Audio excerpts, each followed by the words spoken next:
All right, welcome everyone. Item number one, welcoming you. It's 6:16 p.m. Thank you everyone for coming to today's Porter Ranch Neighborhood Council meeting. My name is Gabriel Callan. I'm the president of the council. This meeting is being recorded and the recording will be available on our PRNC YouTube page as well as our webpage, prnc.org. All meeting attendees will be automatically muted when they join the meeting. Attendees may address the board in one of two situations. Number one, comment on an agenda item, or number two, provide general public comment.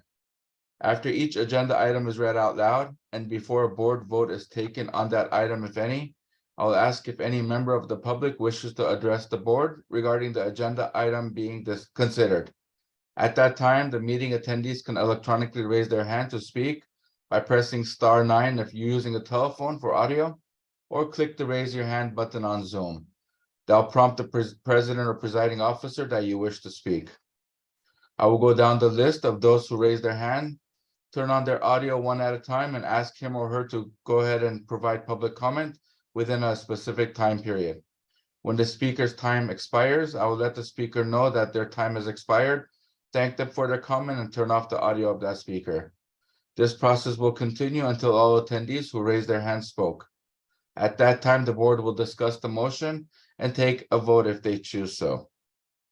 As noted in the meeting agenda, there is an item dedicated to public comment on items on the agenda, but not on items not on the agenda, but within the purview of the board. When the item comes up during the course of the meeting, I will ask if any member of the public wishes to address the board regarding any issue that is not on the agenda, but is within the domain of the board's actions and capabilities. At that time, the meeting attendees can electronically raise their hand to speak using the same procedures described previously. Please note that under the Brown Act, the board is prevented from discussing or acting on a matter that is brought to its attention during general public comment period. However, the issue raised by a member of the public may become the subject of a future board meeting. Public comment is limited to 2 minutes per speaker unless adjusted by a presiding officer at his or her discretion. Item number 3 is roll call. Becky or? Okay, Christine asked me to be secretary tonight. So Bright Erigs is absent. David Balin. Here.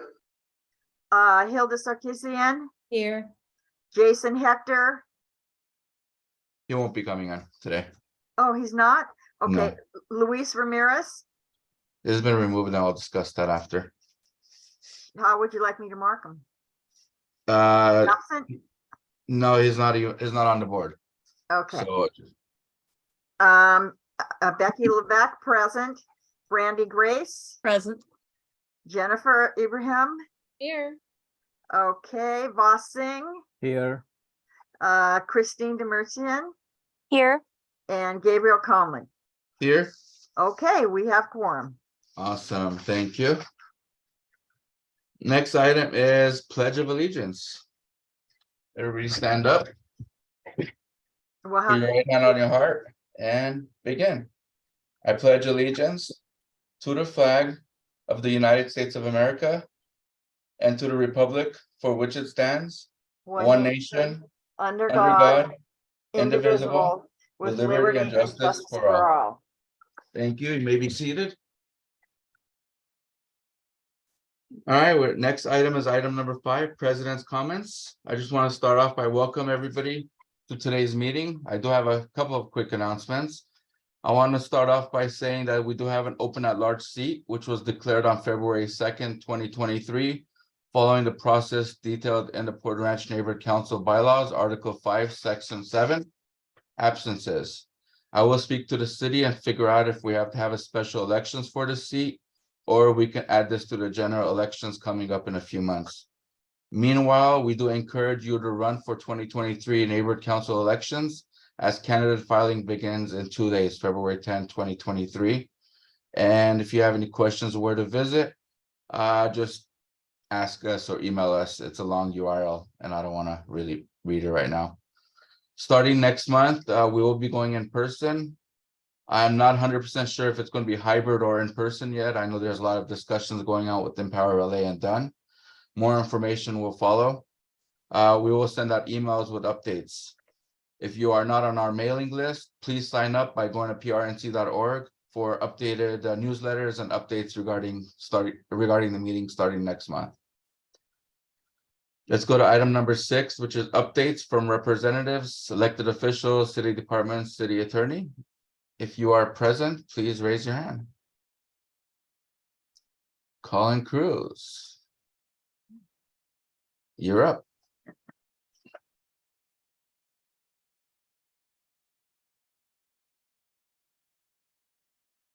Good evening, everybody. Hey, Good evening, Colin. A couple of things, just real quick. Los Angeles Sanitation has is advising everybody that you can use your green trash cans now as to dispose of food waste. Also, you can use it for materials that have been stained by food, like a used pizza box. Those can all go in your green can now to be composted by the city. The city is providing a certain number of pails for your kitchen that you can put these items in. If you're interested in that, please shoot me an email at Colin, COLIN .Crews, CREWS @lacity.org. And that's effective immediately. Also, the council member last week, in response to the high natural gas bills, introduced a motion requesting the city administrative officer and the Department of Public Works to prepare a report with recommendations on establishing and operating a natural gas utility assistance program aimed at providing financial assistance to low and middle income residents. And then just last but not least, I just want to thank everybody that participated in the homeless count last month. I know we hosted the count at our office in Chatsworth, and I know in Chatsworth we had an outstanding turnout. And I know some of you participated in Chatsworth and in other locations. And thank you for helping out on such an important endeavor. Thank you, Colin. Brandy?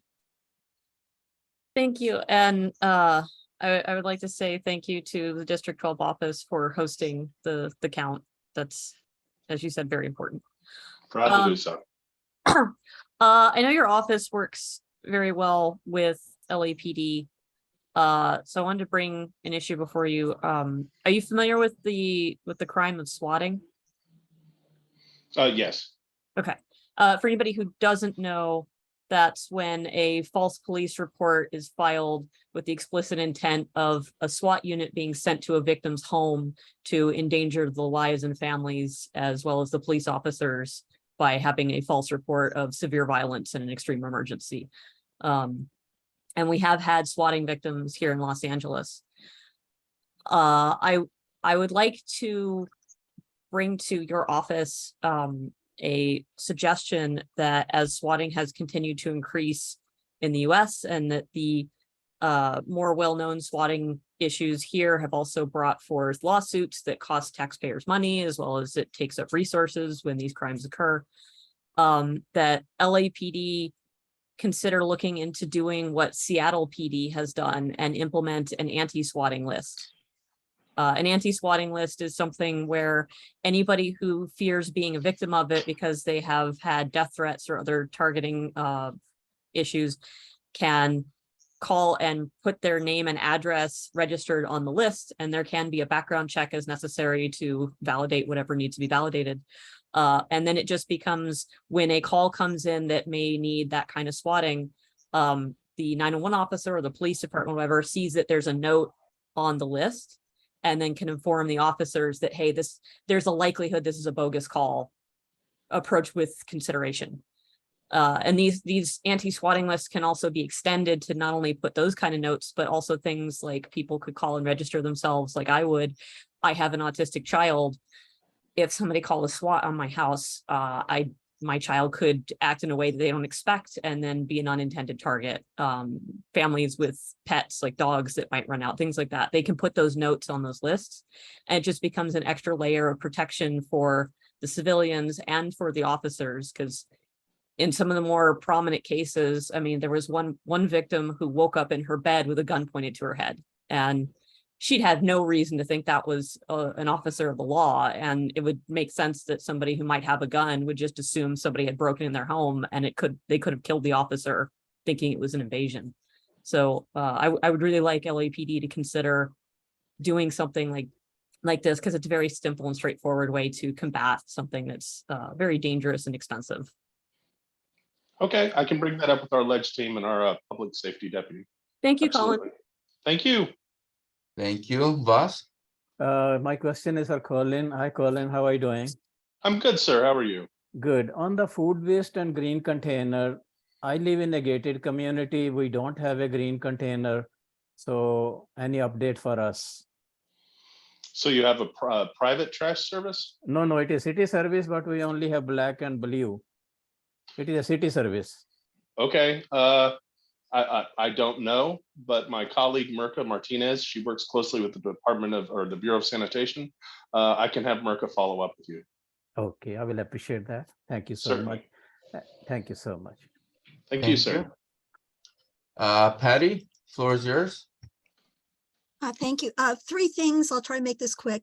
First, today I tried to call in to give a public comment at today's city council meeting.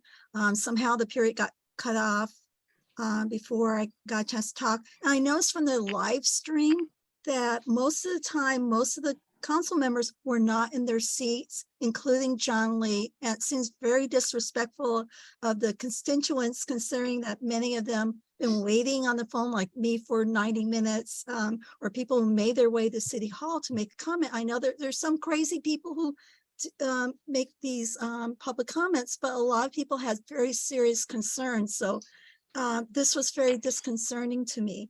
And the second one is, I hope that the city council will consider going back to having one Friday or any day of the month to have their meeting at Van Nuys City Hall like they used to. The last time was in February 7th, 2020.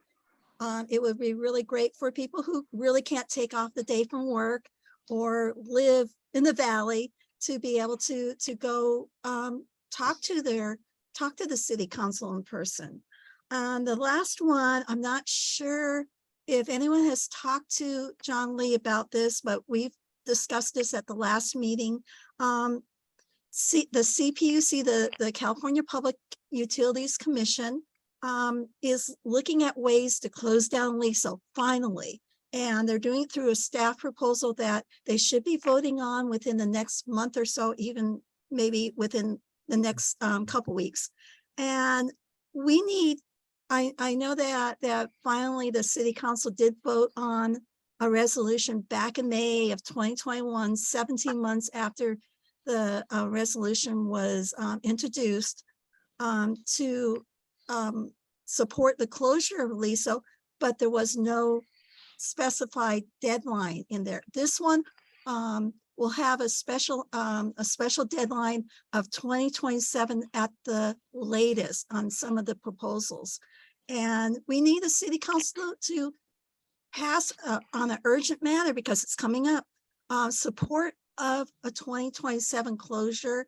And we hope that since the LISO is here in CD12 and how affected we are, that John Lee will jump on that. And we also need to include that the city attorney needs to take part, because he has been missing from this proceeding.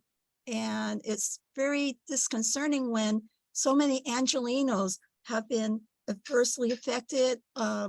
Where anytime there's an earthquake or wildfire, we have to think, okay, is the wells going to be destroyed and kill us all? So, and plus we all know the health issues that have been coming up. So these are three important issues to do with the staff proposal. So I hope that you can get back to him and tell him this is important. Thank you.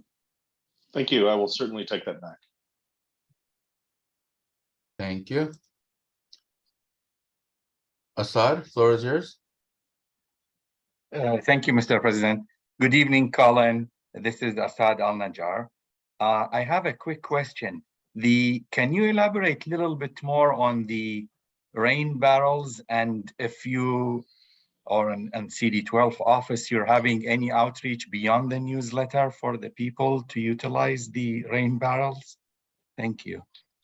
I'm not sure if we posted it on social media, but obviously our newsletter is, you know, a primary way that we get information out to our constituents. I can certainly check with our comms director to see if that has been on social media. I'm not aware if it has or not. Great, thank you. Yeah, it's a great program, and you know, It is. I'm glad that I saw it in the newsletter. Thank you. Thank you. Thank you, Assad. Glenn Bailey, floor is yours. Good evening. Hi, Colin. Glenn Bailey. Hi. So last night at the Board of Neighborhood Commissioners meeting, the general manager of the department, Raquel Beltran, stated that all neighborhood council board members only, not the public, quote, do need to be vaccinated, unquote, in order to attend in-person neighborhood council meetings starting March 1st. She said that the city would somehow, quote, manage compliance and that the, quote, process will be shared, quote, unquote. It sounded to me like they don't know yet what the process will be. And my question to you is, it sounds like neighborhood council board members are being required to have the same requirement of the neighborhood council board members as city employees, which my understanding is all city employees are required to be vaccinated. Do you have any further information about if the city is going to continue its requirement that all city employees and I guess it's volunteers, which are the neighborhood council board members, are going to have that same requirement? And if is that possibly going to change prior to March 1st? I mean, I believe that is sunsetting. Glenn, I'll have to double check, but it was, I know a lot of the emergency orders that the previous mayor put in place. I believe a lot of them are sunsetting in the coming weeks. But I will follow up and get back to you, Glenn. Okay, they did sunset the requirement for, you know, having to show proof of vaccination Right. for the public to attend meetings, et cetera. But this Right. is something different, and apparently it's related to the requirement of all city employees. And I figured since you're a city employee, you might have some information about that. Thank you. I am a city employee, and I mean I've been vaccinated I think 4 times now. So, but let me double check for you, Glenn. Okay. Thank you. Thank you. Becky? Yeah, good evening, Colin. Hello. A question, when you say a person has been vaccinated, how many vaccines are they required to have to be on a neighborhood council or work for the city? 1, 2, 3, Well, I mean, 4, 5? Well, yeah. I mean, I don't. This is something I'm gonna have to. Yeah, follow if you up could on. check I'm that not- and I'm get not back to familiar. us. that'd be Yeah, I great. mean, I think that the general rule of thumb when the vaccine was required was fully vaccinated. So that means, you know, 1 of the J&J or 2 of Pfizer or Moderna. I don't think anything beyond that as far as boosters was ever required. Okay, thank you. Thanks, Becky. Thank you, Voss. Can't hear you, Voss. My question is for just a moment. Oh, can you hear me? Yes. Yes, sir. My question is for Glenn. Glenn, since you attended the board bank meeting yesterday, do you from there or from any other place have an update, the board members who are having health issues and cannot attend the in-person meetings? Do you have any update for that? Will it be for hybrid for them, or what way it will be like for the board member who have health concerns?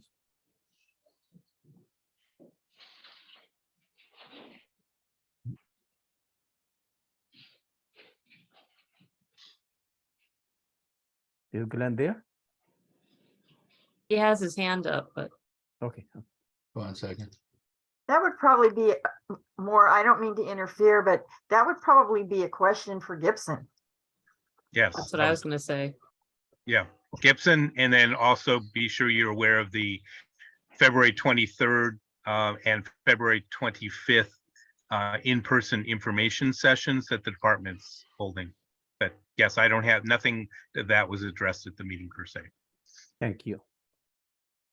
Thank you. Brandy, you have your hand up? It's basically the same thing, wondering if we could talk to Gibson about this situation. Sounds good. Is he here? Let me see. He is here, Mr. Gibson. I'm bringing you in the room. If you can come in and address that, if you have any information. Floor is yours when you're ready. Can you guys hear me? Yes, we can.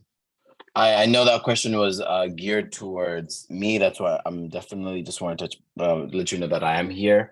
One of the big things that we are asking everybody to be on the lookout for is it would be, from my understanding, is there is an ability for board members who are not able to attend, but we still have to have a quorum for the board. So I think once the board assesses who's going to be in person, then we can identify if a board member is unable to show up. Then that's the person. A board member can come in on a virtual element to attend that meeting. So that not everybody's required; it just requires a quorum to fulfill the in-person. So if a board member has to is unable to show up to the physical, from my understanding, that it is workable for them to participate virtually. Thank you, Gibson. Thank you, Gibson. Thank you. Becky? Oh, no, I'm good. Okay. Thank you, Gibson. All right. With any other questions for Mr. Collin? Nope, with no further questions. Thank you again, Colin, as always, for being here. Thank you very much. And we'll ask questions if we have any. Thank you. All right, next, any other elected officials, city departments, and city attorney? Arlene saw We again. also have somebody who's from the Census Bureau that commented in the Q&A for us. Correct. Arlene, the floor is yours when you come in.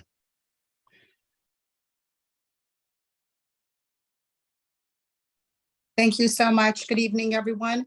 For those of you who do not know me, I'm your neighborhood prosecutor working at LAPD Devonshire Division along with the senior lead officers. I work also very closely with Council Office 12. I address the quality of life issues within Devonshire, problem people, problem locations, vice nuisance locations, work closely with Devonshire Vice and NED Narcotics. Some of the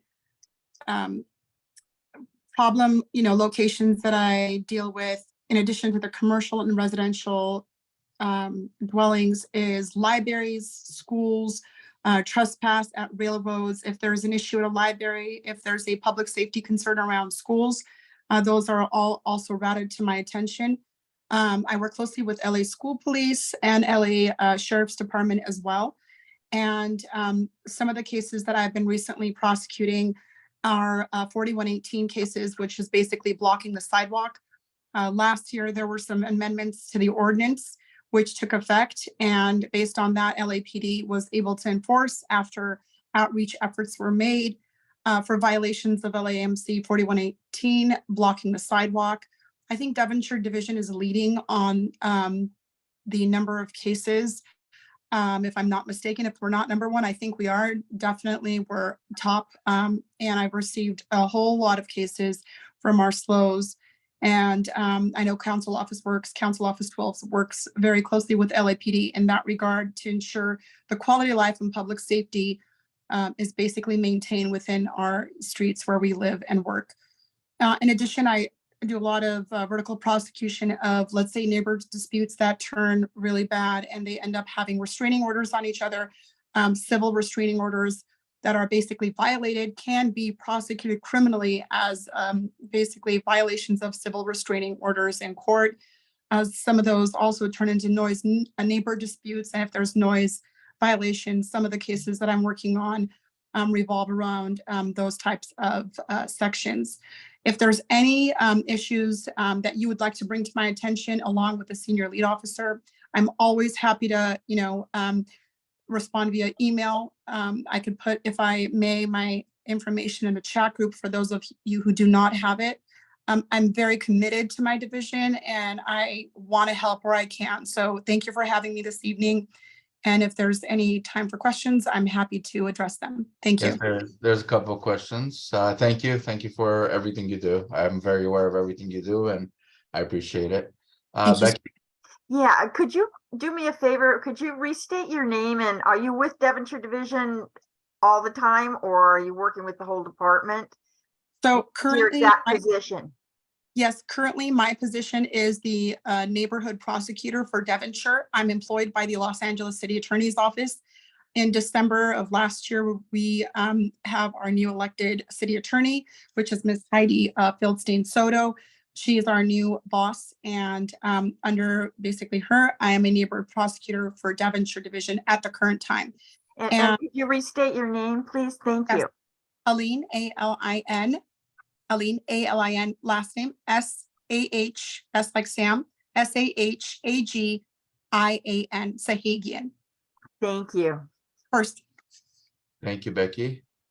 Ron, floor is yours. Thank you. Good evening, everybody. Me, We can't hear you, Ron. yeah, where am I mute myself? Hello, Your volume is very low, Ron. We can't understand you. okay, can you hear me now? A little better. Okay.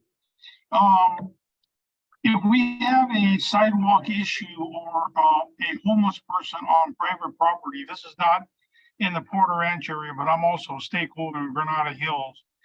And we're starting to have a problem right at Blucher and Rinaldi.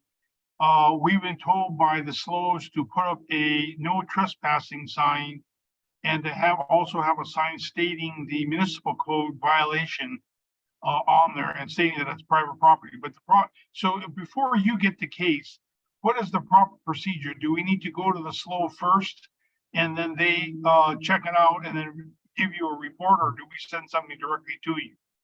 if I may inquire, the property is that you're basically trying to safeguard is private property and is it residential property? It's residential, yes. Generally for residential, it's the LA Municipal Code 4124.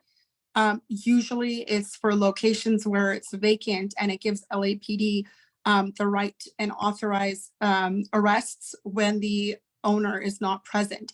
Is anyone occupying the property? Well, it's a tennis court that's far down the hill, but it's owned by our association.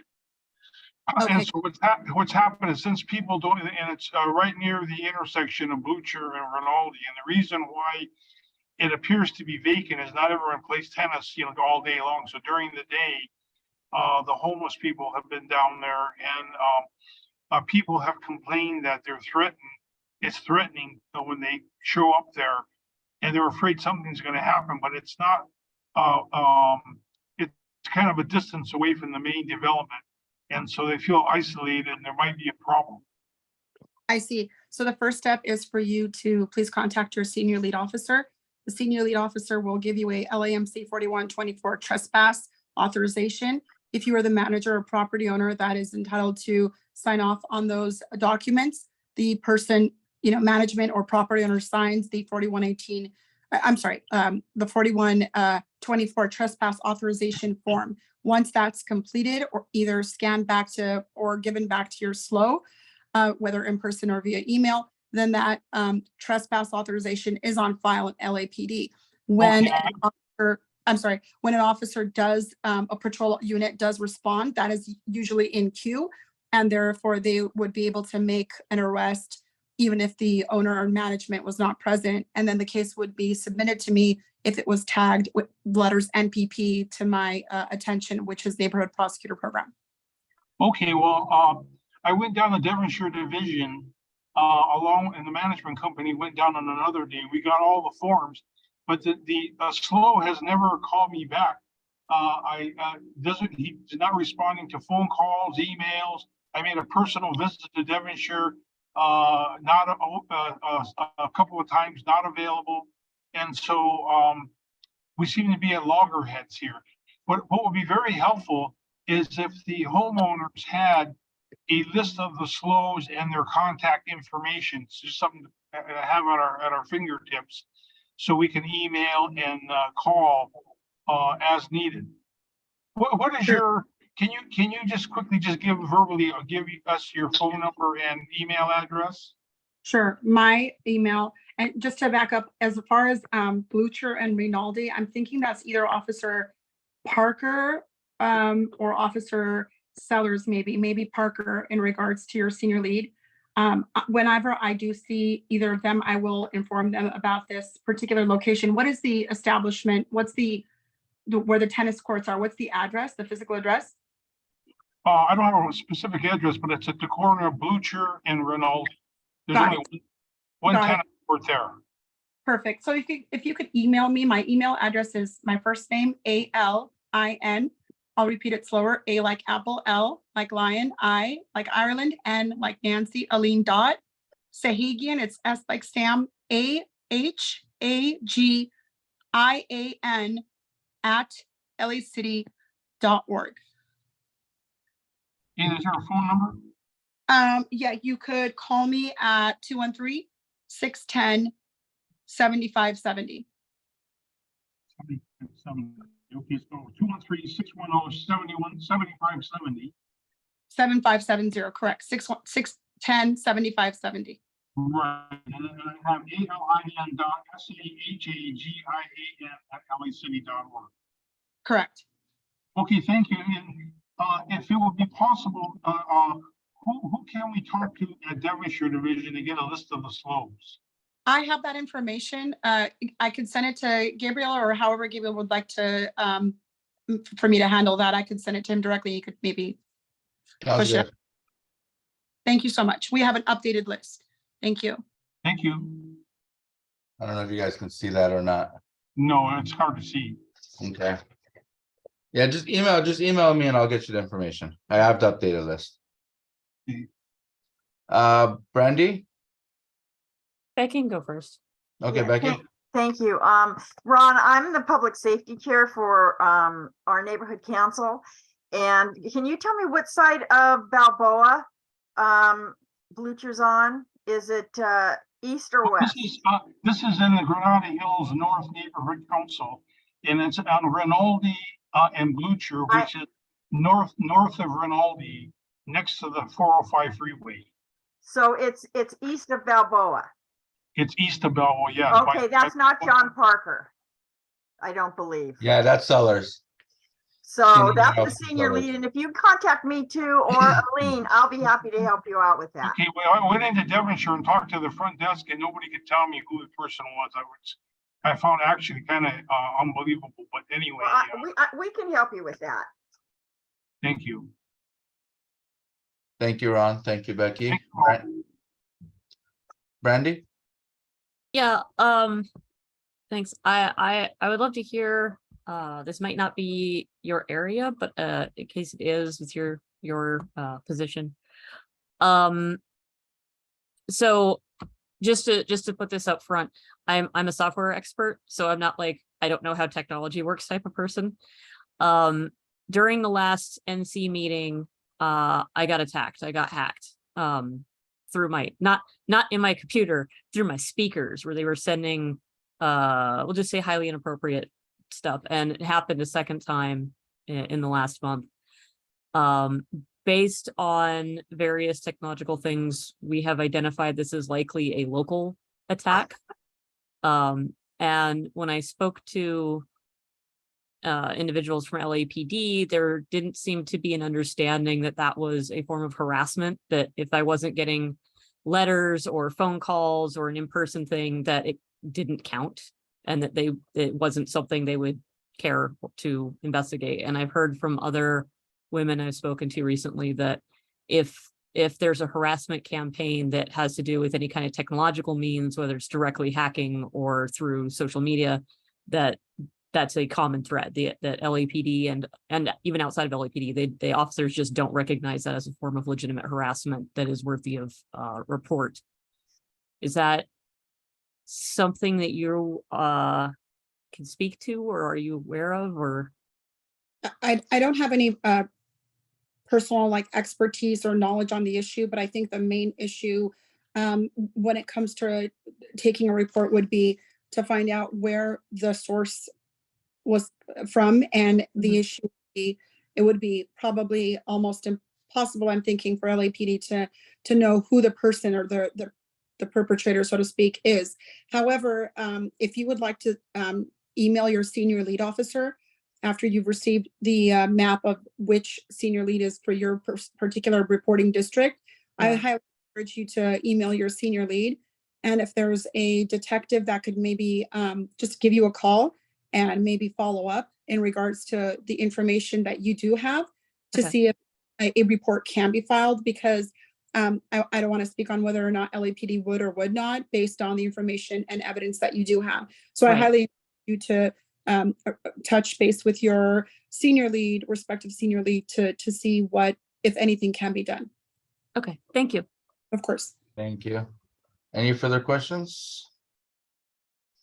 No further questions. Thank you for being here today.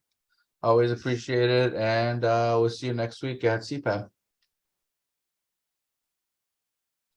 Thank you, Ellen. Thank Any you. other? I had trouble with my mic. Thank No you so much problem. for having me. I really appreciate it. Thank you, everyone. Thank you always. Any other elected officials, city departments, any other departments? With no further hands up, we can move on. Item number 7, updates from LAPD Devonshire senior leads. Ron, you have a question? Do we have the mayor's representative with us tonight? Who, sorry? The mayor's representative, do we have the mayor's representative? No, it doesn't look like it.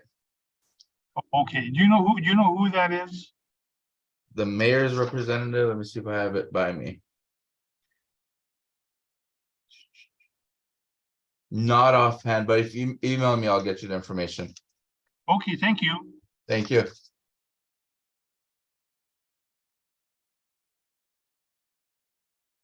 All right, no LAPD officers here. We can move on to item number 8. Updates from Chatsworth Port Ranch Chamber of Commerce. Is Jerry here? Nope. Let's move on to public comments. Public comments on items not on the agenda and within the purview of the board. Please raise your hand if you want to make a public comment.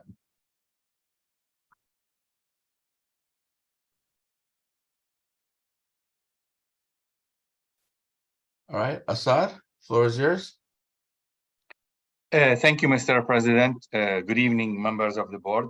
I just wanted to remind the board that we need to have some action or town hall to discuss how we're going to get Porter Ranch High School. This is highly needed, and I've been asking about that every single meeting. So hopefully we can do something about it, and highly appreciate it. And I thank all the work you're doing for our community. Thank you. Thank you, Assad. Patty, floor is yours. Oh, thank you. I really Oh, Sorry about that. Patty? Oh, okay. Again, All thank you. I want to say that I appreciate the email that was sent out to all the stakeholders the other week that included links to things that people can do to push for this staff proposal that I discussed before. There's a link that Gabriel put in that I know that he gave a public comment. I gave a public comment. It's really easy.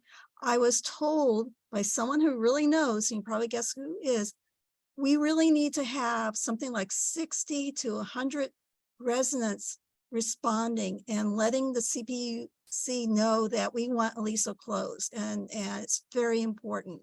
So please try to encourage everyone to go ahead and put, all of you can do it. And I try to put information on Facebook. It's really important. Thank you. Thank you, Patty.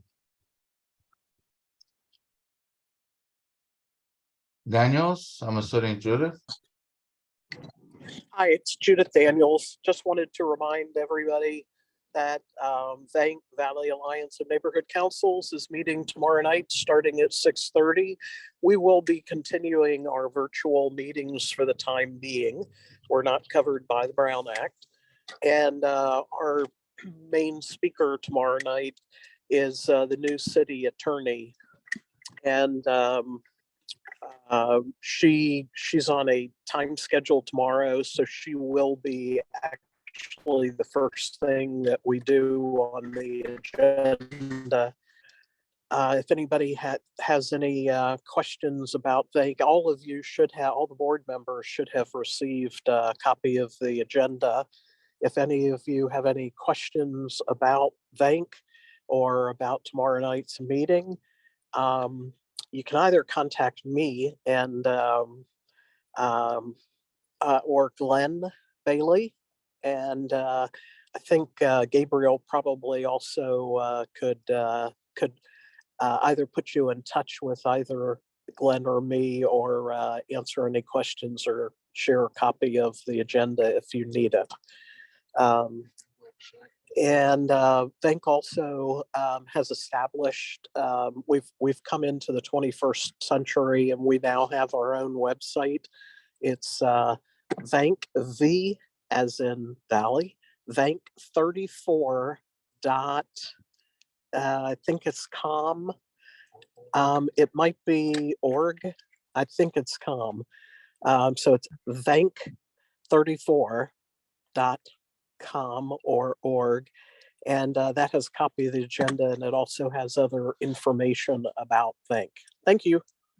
Thank you. Yes, and if anybody has any questions, feel free to email me. I'll connect you to Judith or Glenn.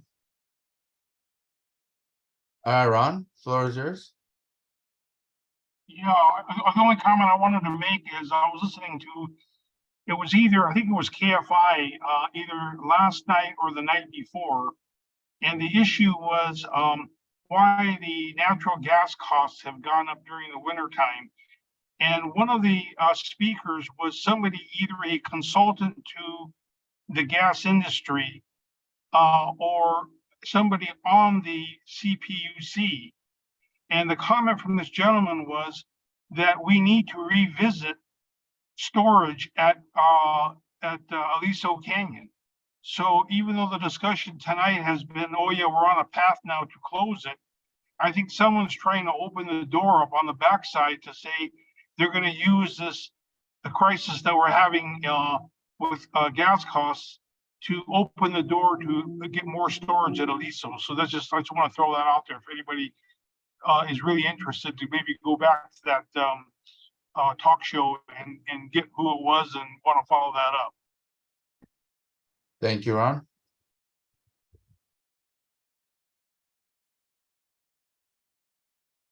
All right, with no further questions, we can move on to the next item. Gabriel? Yes. We should probably back up, and since nobody who would, not everybody can see the Q&A, we should probably read out what the representative from the Census Bureau wrote. Everybody should be able to read that. Do we have anybody here by phone? They can't if they're on phone. Let me see. Nobody by phone. And nobody that's seeing on the recording can see it either. That's true. Do you want to go ahead and read it? Sure. From Andrew Soto of the Census Bureau. Good evening, Porter Ranch Neighborhood Council. My name is Andrew Soto, Data Dissemination Specialist at the U.S. Census Bureau in Los Angeles. Unfortunately, I cannot stay for the entire meeting, but I wanted to drop in to ensure that you received an email regarding public review on the initial proposals on race and ethnicity standards by the U.S. Office of Management and Budget. During our recent data equity community listen sessions, we learned that race and ethnicity are important topics to our stakeholders / data users, and therefore wanted to make you aware of an opportunity to provide feedback on these topics. The U.S. Office of Management and Budget's Office of the Chief Statistician released an initial set of recommended revisions proposed by the Federal Interagency Technical Working Group on Race and Ethnicity Standards, parentheses working group, to revise OMB's 1997 Statistical Policy Directive number 15, standards for maintaining, collecting, and presenting federal data on race and ethnicity. The public can review the initial proposals by reading the full Federal Register notice. We encourage everyone to provide their personal thoughts and reactions on these proposals by April 12th, 2023. The federal registration notice, I'll give a brief of this link, is federalregister.gov/documents. Look for initial proposals for updating OMB's race and ethnicity statistical standards in your favorite search engine. We hope you find this information useful, and please reach out if you have any upcoming neighborhood council meetings that I could attend where I can share informative demographic profiles for your community and useful data products. There we go. Perfect, thank you. Awesome. We can move on to item number 10, and I'll contact them and speak to them as well, Brandy. Cool.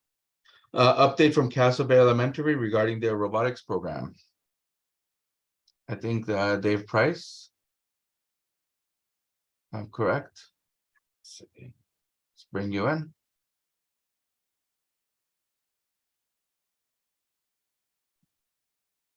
Dave, the floor is yours. Oh, I'm muted. Sorry. How you Hello, doing? everybody. Thanks for having me. Of course. Good to see you all again. First, I want to thank Hilda for dropping off the materials that she dropped off a few weeks ago.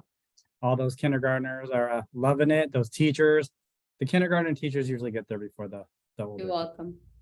So thank you. And thanks to the council for your ongoing support and generosity with us. I called Hilda a few weeks ago, maybe a month ago, just to let her know that because you guys donated some pretty amazing tables for our robotics program, and they were pretty expensive, that right now our program is pretty much on pause. We're looking to open it up again in the fall, but I wanted you to know that the tables are safe. We still plan on using them next year. So the kids are still going to get the use out of them the way that you guys intended the students to use them. So I just wanted to make sure that you were aware of that. Thank you. What happened to the robotic program? Well, There's a lot of rumors floating around. So if you can give us some, whatever you can let us know, that'll be great. some of, it's tricky because some of it is, I have to be discreet because of privacy. Whatever you can give out, whatever you can let us know. But basically the needs of the program, and the students in the program have evolved, and we need to make sure that the program's evolving with those needs so that we can meet the needs of all those students. The students have an expectation, the teachers have an expectation, the parents have an expectation, and we want to make sure that we're meeting those expectations. Thank you. Becky? Oh, hello, Mr. Price. Hello. I'm on the education committee along with Hilda. I was just wondering, I think we donated way more than just tables. I think we donated like $4,000 worth of equipment to the school, and I just want to make sure that it's earmarked for robotics, because I know it's an after-school program. It's not it's not going to be used for something else, is it? No. Anything that was earmarked for that you may have donated before my time. Last year was my first year, so all I know about is the tables. But if it were earmarked, we're not using it for anything else. Oh, and is there a special room set up just for robotics that you're just going to leave alone until next fall? There was a special room. I can't speak to whether or not we're going to leave that alone right now, but if we'll have a place for the robotics once we bring it back. Because Castle Bay started robotics practically many years ago, and it's very sad to see that it's not there. It's an amazing program. We were sad that we had to put a pause on it, but again, there's expectations from everybody, and we want to make sure we're meeting those expectations. Thank you so much. Mm-hmm. Thank you. Brandy? I just want to put out there if any of the things that are blocking the program involves need for expertise, I'm happy to volunteer as a programmer. I've taught kids how to program robotics. Excellent. I'm gonna write that down, and we might be in touch. Awesome. And my kid is the Castle Bay is his home school, so he went there for kindergarten. There you go. Nice. Sounds good. And I'm pretty sure you're already in touch with Granada High School as well as Chatsworth High School, right? I've been talking to some people. Yeah. Perfect. And I know, Vahan, yeah. Yes. Okay, just want to make sure. Perfect. So- Any other questions from panelists or attendees? Thank you so much for your time. Thank you. I appreciate All you right, guys. thank you. having me. Thank you for being here today. All right, let's move on to the next agenda item, which is treasurer's report. Let me share my screen real quick, show you guys some numbers. Can everybody see the numbers? Yep. All right. We started off with 41,685.96. We have spent $16,303.89 so far. We have $335 in outstanding payments. And we pretty much have $25,047 left to spend by June, which I believe 10,000 of it can roll over. So we have to spend about 15,000 by June. Any questions?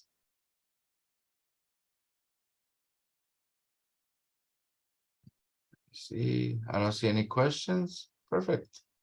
We can move on. Let me unshare my screen. Actually, no, I need my screen still for next one. Can everybody see the MER? All right, item number 12, motion to approve January 2022 MER.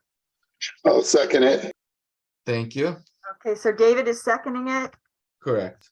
Okay. Yes. Let me go down the list real quick. You want me to call for the vote or are you gonna do that? Not yet. Let everybody see it first. If everybody can glance at it, our expenses. This is as of last month, closing last month. We got our regulars, storage, Apple One, Chatsworth High School, the NPG for robotics we passed a few months ago was cashed. And then the Wendy Moore's check was cashed for $335. And this is our storage bill, $173 a month. And with the note taker, revised budget. Let's see what else. That's pretty much it. Does anybody have any questions regarding it? All right, Becky, I'm gonna go ahead and call the vote. Okay, Bride Eric's absent. David Balin. Approved. Yes. Okay, Hilda Sarkisian. Yes. Jason Hector is absent. Luis is not here. Becky Levesque, yes. Brandy Grace, Yes.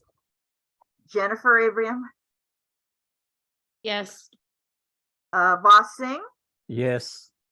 Okay, Christine Demerzian Yes. and Gabriel Conlon.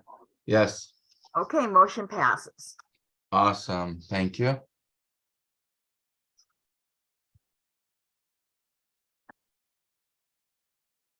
All right, let's go on to item number 13.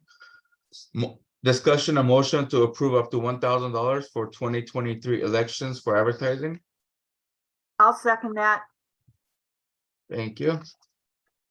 Make the notes here real quick.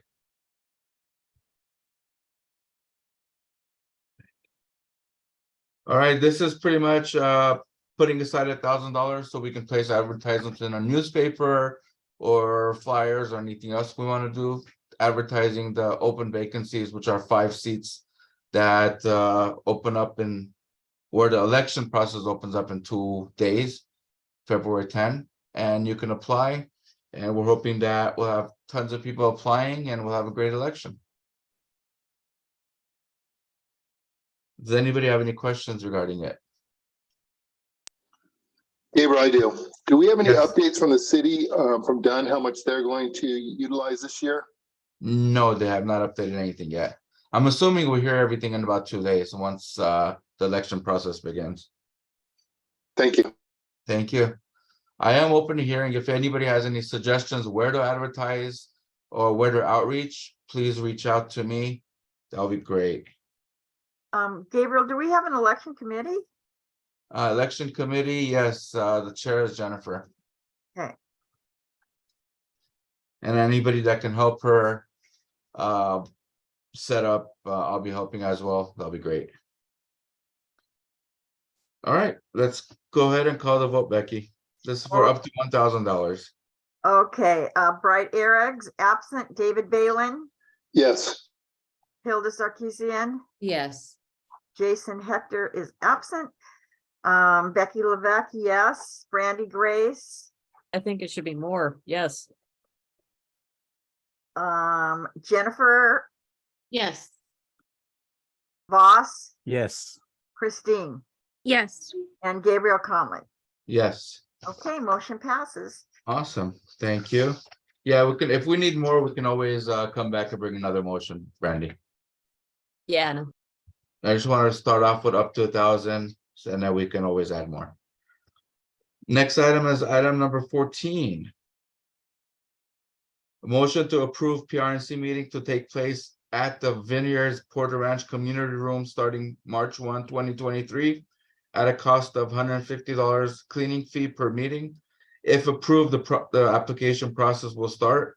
The meeting room can hold up to 200 people. So the room we're getting is, they're not going to charge us for it, but they are going to be charging us $150 cleanup fee every time we meet there.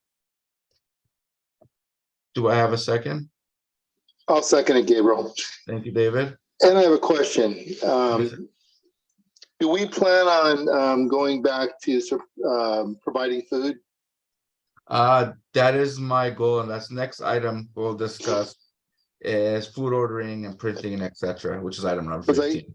Because I can't tell you that they wouldn't charge us $150 if we were not going to be utilizing food, but since we're going to be doing the food, that's where the cleanup comes from. Thank you. Gotcha. They told me that it's for sanitizing the room and cleaning up, but I'm sure we can speak to them and change that around a little bit.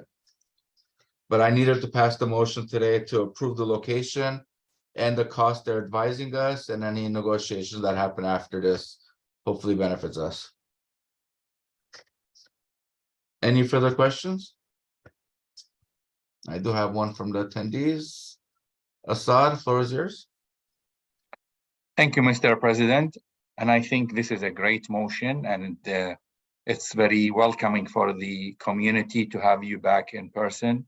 The location is great, and it's been the location, that one has been negotiated a long time ago with Chappelle, part of the planning for Porter Ranch.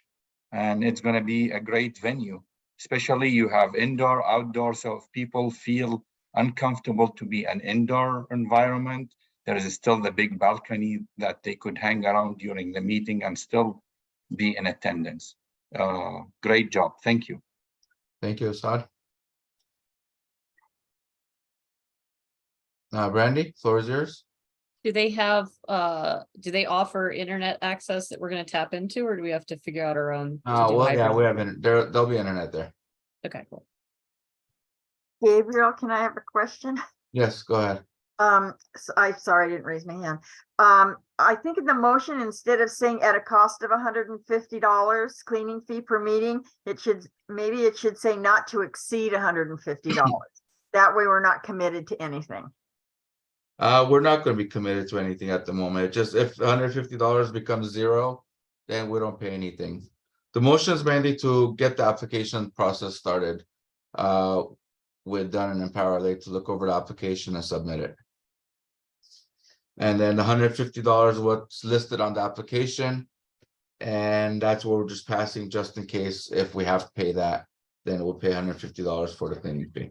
Would it be a big deal to change the wording and just to put at a cost not to exceed $150 per meeting? Or We what do you guys can, want to do? It will be That's up an to- amended motion.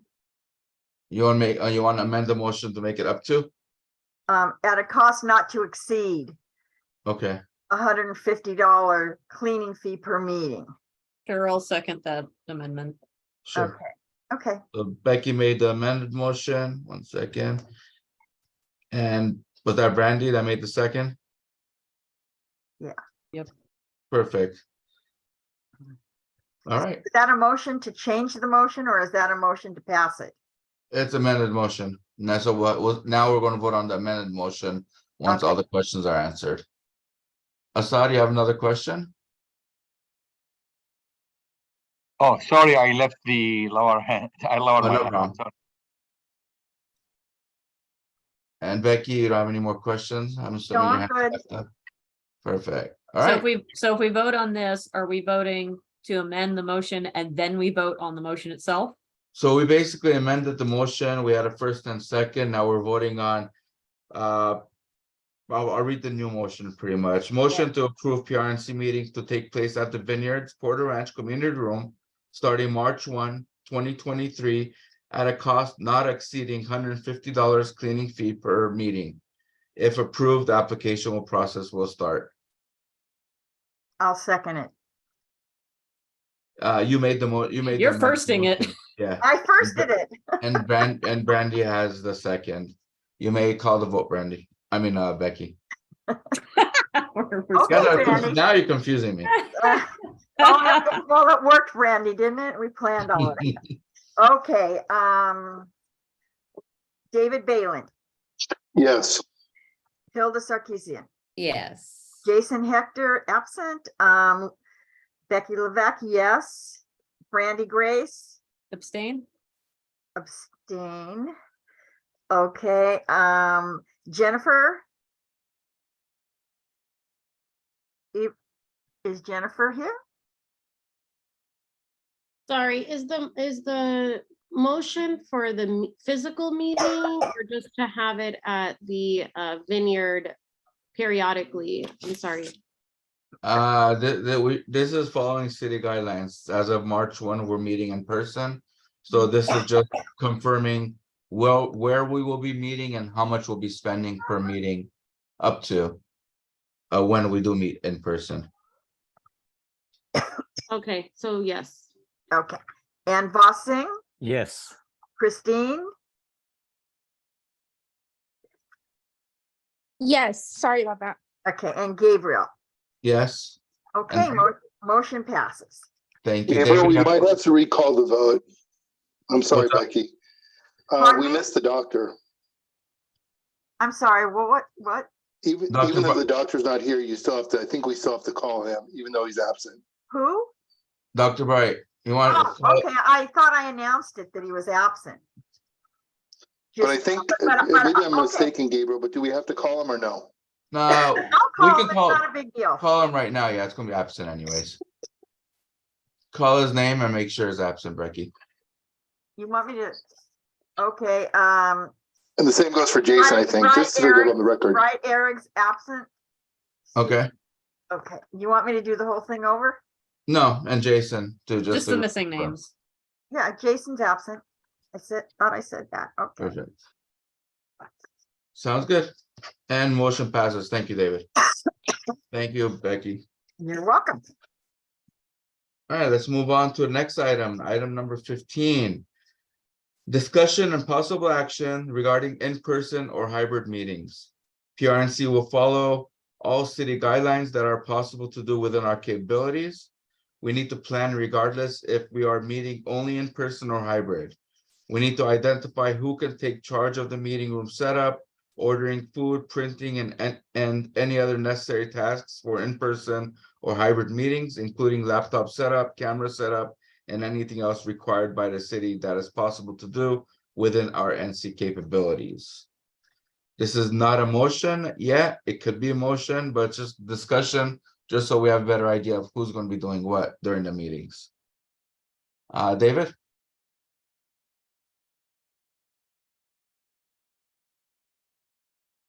David, you have a question? My hand was still up, sorry about that, Oh, sorry, lower it. no problem. All right, Becky. I've participated in or been involved in some discussions with other neighborhood councils at their monthly meetings as to what they're doing. And one of the things about the hybrid, it's going to cost like $10,000 to $15,000 to get the equipment. It's a huge commitment.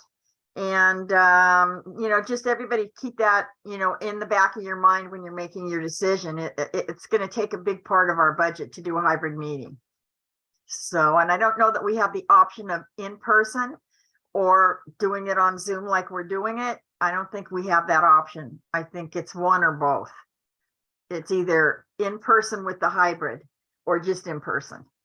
Correct. It's gonna be, the city is gonna advise us, and I'm hoping Gibson can jump in a few moments. Yeah. Is The he city is here? gonna advise us if it's gonna be hybrid and in person, or if it's gonna be hybrid for the resident or the stakeholders and only in person for the board members. There's so much being tossed around in the background, and I know. And I, So first things Gibson, I'm here, I've been here the whole time. what is Just your first things first, I want to encourage everybody to come to our info session on February 23rd and 25th. We are encouraging all neighborhood council board members to come, but first things first, the hybrid model is to incorporate all neighborhood councils. We got to start with the basic. All neighborhood councils are coming back to in-person meetings starting March 1. That's just a mandatory, it's the baseline. The addition of the board taking action for AB 2449 is to enable us to incorporate the hybrid model of it. So this is where you have the opportunity to, as requested by a board member earlier, to make sure that if some board members are not able to attend in person, that they have the opportunity to participate. However, it cannot be everybody who can do virtual. In order for a board meeting to occur, you still have to have a quorum, a minimum quorum in person. All the other, this is where the board members were not able to attend, able to, what do you call it, are able to, I lost my train of thought. One thing I'm saying is like, you're able to have board members who can participate virtually, but not, it's the baseline still has to be in person, number one. That's the first one. Number two, that's why you're incorporating the addition of Zoom and equipment like that, so you can increase participation from other board members who are not able to safely participate in a public meeting. I think even though the emergency declaration is being removed, I like to emphasize that COVID is still out there, and there's some board members who are very who are still who can be Angelenos who are not able to be outside, and they're still quarantining out of their safety. And so we want to make sure that we don't chastise the decision to not want to participate in person, but we want to accommodate that. So that's why we're incorporating that. So this is where all the neighborhood councils are taking action to, hey, what type of equipment are we thinking to buy? Some of my boards are buying equipment that's about $800 to $1,000 for what they need. It's a good, and it works with Zoom. Zoom is still going to be part of our, it's going to be part of our meeting system until the state of California takes action to say that a neighborhood council can take exclusive action to meeting through Zoom. Right now, a hybrid model is what works best for us. This is what is going to be the law for all of us. And I just want to make sure that we are we are on the same page in regards to that. Also, this is where incorporating Zoom into doing public comments. Some boards are taking that action where they're giving your boards the ability to have public comment virtually. But at the same time, it starts with the base. In-person meeting is what's starting May 1. I mean, March. I'm already counting my birthday in May. Sorry about that. So we're starting in March 1 in person. And it's going to be hybrid now. The decision's up to the board if we want to do hybrid only for the stakeholders or board and stakeholders. Is that correct? Yes, yes. And we must It have, depends. in our case, we must have 6 people present in person to have a quorum. Otherwise, we can still conduct the meeting, but we just can't take action on anything, I'm assuming, right? Even if we have 50-50, we have 10 board members present, 4 online, 5, or we can't. In-person has to have quorum. Okay. And who will be usually monitoring in other councils, the whole Zoom system, reading messages coming up, recording and conversing the information popping up on the screen with the board? So it would have to still be the board itself. The board would be the one to, but if we need to make it work, I can always be willing to help out until we come up with a good system. I'm not here to let you be on your own, and I'm willing to work as your enemy to figure out what works best. Again, similar to how the pandemic shifted our way of doing meetings and living, coming back to in-person is definitely going to be changing for neighborhood council. Are you going to be in person? Are you coming in person? I will, of course, be there. It is part Okay, of my so- my responsibility as your NEA. And then for a computer system that needs to be set up, does the camera have to be pointing towards the board or towards the audience? Again, this is what's going to be, this is why we want to make sure that the board is, I think the suggestion is we want to make sure the audience sees who's participating.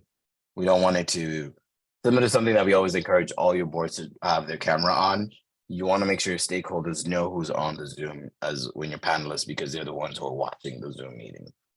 So pretty much if you're online Zoom, you must have your camera on. I mean, as a board member, it's not must. Let me not say must. I'm just saying, make sure to have a way of engagement, participation. We want to see who the board member is. We're not saying it's mandatory, but I could be, if I'm a little wrong, I will definitely send a correction. But one of the big things is having your camera helps participation, similar to doing it virtually completely. I know Glenn Bailey has his hand up, and I wanted to see if we can chime in if that's okay with you. There's quite a few hands up, so. And when will we get, is the final answers that are going to be released on February 23rd and 25th? And are It's both something that exactly the same? It's something that we're consistently working on right now. Again, why? Because we do have the we have the selected neighborhood councils that are helping us do like a pilot program. So we are constantly learning a lot more about how to look. It's looking like some of my boards are taking innovative approaches to how they're going to do it and incorporating equipment they previously had and using new equipment. That's why I always say, don't throw away the old equipment you had. It can still be usable. A microphone never loses its functionality until it stops working. So all the equipment that the board previously had, let's make sure those are not discarded of, and we want to make sure that we can use it for future meetings. All right, let's get some questions real quick. David, you have a question? I do, not really a question. So a couple things to keep in mind. One, my recommendation would be, let's go back to videotaping the meetings, because we can post that and then the community will be able to see everything live. Two, we would probably need two computers. One, like you were saying, one person would be controlling the meeting, and then a second one would be showing on Zoom, showing the entire board. So we can do it, numerous ways. But to what Becky had alluded to is that we do have really good. It was Becky or it was somebody who alluded to. We have very good Wi-Fi at the vineyard, so that's the last thing we have to worry about. But other than that, I think it's going to be pretty simple. It's really not going to be very expensive. Just to know. Thank you, David. Thank you, Brandy. Yeah, to back up what David just said, a basic laptop of $100 can run Zoom, no problem. And we don't even need another computer. We could actually get a LED screen monitor that can be hooked up to it, because you can dual monitor that way. And those screens can be less than $100 and big enough that people could see it. Or we can do a projector setup. There's lots of cheap, like this whole thing can be done for no more than a couple $100s. It's very easy. And it's important that it's not just about the board members, but that we also make sure that our community members can participate still virtually, because if we don't, it is discriminatory against those that are infirmed and disabled and unable to travel to the location. So we have to not throw away what we have gained with this in giving people greater access to their public servants and their government system. Thank you, Brandy. Becky? Just three things, and I just say them all at once. First of all, has the Brown Act been amended to reflect these changes? Are you going to be putting neighborhood council members on the payroll, because it's a whole lot more work? And are the board members required to be on screen during a meeting that some of us are going to in person, and then some people are just going to be on screen? How is that all going to work? Mr. Gibson?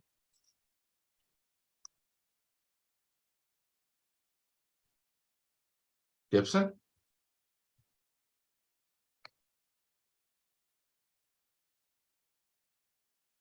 He vanished on us.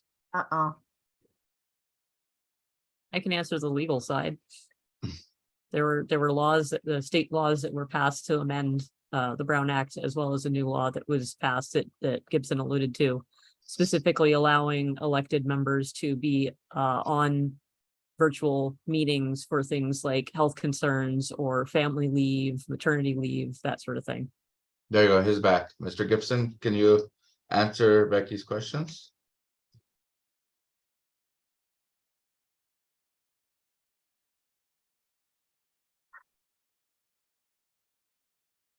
Are you there? Okay, can you guys hear me? Yes, we hear you now. Yeah, there's something wrong with my audio and video. It just kind of froze out. Sorry about that. No problem. I apologize. Did you what were hear guys- Becky's questions or? My computer completely froze. Okay, Sorry about okay, that. I'll try and remember what I said. First of all, has the Brown Act been amended to reflect all these changes? Number one. Number two, are folks who are on the board who are if they were not going to attend in person, are they going to be required to be on screen, or is it just going to be a blank screen? Two, and number three, are you guys putting us on the payroll now that we have all this extra work we have to do? I would love to do that, but no. Oh, thank you, Gibson. I would love to compensate you for the effort everybody puts into this. However, the way the system is designed, no. Yes, That's this a is lot of reflective of volunteers. this is reflective of Assembly Bill 2449. That's why we are following it. This is all from the state law that we are following, and that's why we're trying to be diligent about it. And that's why it's created some confusion, because it still has its extra questions in terms of how things are functioning. Okay, thank you. Thank you. We got a few more questions. Glenn Bailey, floor is yours.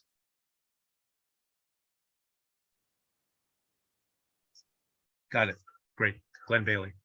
Doug Gibson did a great job describing the circumstances. I just, some of you know that I'm one of the folks from the Valley who are on the EVG hybrid work group and we've been doing that for 1.5 years now, and this has been a moving target. It's probably continuing to be a moving target, but just a couple things I wanted to stress. If Porter Ranch has the wherewithal to be able to do what you've done before, like, recording or even doing the Zoom and people can see it or save the recording, more power to you. Great that the Vineyards has got the robust Wi-Fi, because obviously the community school did not. But just be aware that the department, again, per this EVG work group, and I'm just going based on what the general manager is telling us, they're coming up with protocols for running hybrid meetings. It's not going to be out by March 1st, I don't think, because they're anticipating the rolling out of the hybrid pilot program after July 1st. Now, it doesn't mean you can't do it sooner, but just, you just have to be careful. You just have to be careful because there are the various laws of, that are in play here. And also, the AB 2449, unfortunately, puts a lot of restrictions on board members participating remotely. So yes, you do have to have a quorum in person. And yes, you can, as a board member, join virtually beyond the quorum, but you're limited to 2 to 3 meetings per year, and only for certain reasons, and those are in AB 2449. And I would recommend that you take a look at that. But it includes things like elder care, child care, your personal illness, traveling out of state on official business, which is unlikely you're going to be doing that for the neighborhood council, and a couple of other specified reasons. So unfortunately, 2449 is very restrictive. It may help out a couple board members, on a here or there, possibly. The last thing I just want to say is Senator Portantino's bill is designed to give more flexibility to neighborhood councils. We haven't seen the text yet. It's supposed to be introduced by tomorrow, it's the last I heard. And as an urgency bill, which requires 2/3 vote of the legislature, but even then, the soonest it probably become effective is June at the very earliest. So we're going to just have to get by between now and then, and possibly, sometimes the legislature doesn't work as quickly as, when we want it to, right? So it's going to be a moving target. Definitely the information sessions, but even then pay attention as, things may happen. For example, if there's another declared emergency, then the provisions of AB 361 could come into play. So, stay tuned. That's all I want to say. Thank you. Thank you, Glenn. Assad? Yes, thank you, Mr. President. So I wanted to share with you that it doesn't cost thousands of dollars to achieve this. Simply, we could do like David was mentioning, which is couple computers, and like Brandy echoed. And this is what the Board of Public Works has been doing, which is basically a camera from the computer facing the board and attached to a screen showing the Zoom and showing everybody in attendance from the virtual. Now, the same thing goes in the council. The way we're handling it from the city portion and the committees and all that for the city employees and the city elected officials, it's that attendance in person and allowing hybrid for the community to join. However, the questions being addressed in person, the community is taken from the in-person first, and then they handle the ones online. The most expensive unit that is being considered by many city departments, I shared the specs with you this morning in the email I sent, and that unit is $1,049, and that's the most expensive. It has a 360 degrees cameras and 360 degrees voice. So this way it will capture the whole board, the whole attendance, and all that. There is cheaper units on Amazon that are comparable and similar, that they go as low as $79. But for the meanwhile, going with the computers and the screen is a fast way to go. In regards who was taking the questions online, what we've been doing in each committee or in each subcommittee we're doing, it's the secretary addresses the online and keep feedback. So hopefully, this information of what we're doing in City Hall since November helps you out in finding the best scenario that fits the PRNC to continue. Thank you. Thank you, Assad. John and Michelle Hales, floor is yours. Thank you. Thank you very much. Be quick. There's one thing that over the past 3 months on all the Zoom meetings we've been to, probably close to 40, the interesting thing is that when the general manager speaks, she's very clear, succinct, and her information is to the point. However, when it leaves her desk, someone gets a little muddled to the different NCs. What you hear today, you have the blessing of having Glenn and the top-notch Dunn representative. So your information, especially from Gibson, is accurate. However, there's one thing in the past week or so that our friends at Dunn are neglecting to mention when they say that. When you meet in person, hybrid or not, there has to be the immunization documentation provided and or the testing. So I just want to make sure that we don't miss on that one today. Thank you. All right. Daniel, Judith? Hi, I wanted to point out that everything that Assad told you about the way Public Works is set up, He's talking about paid city employees who are taking care of various tasks.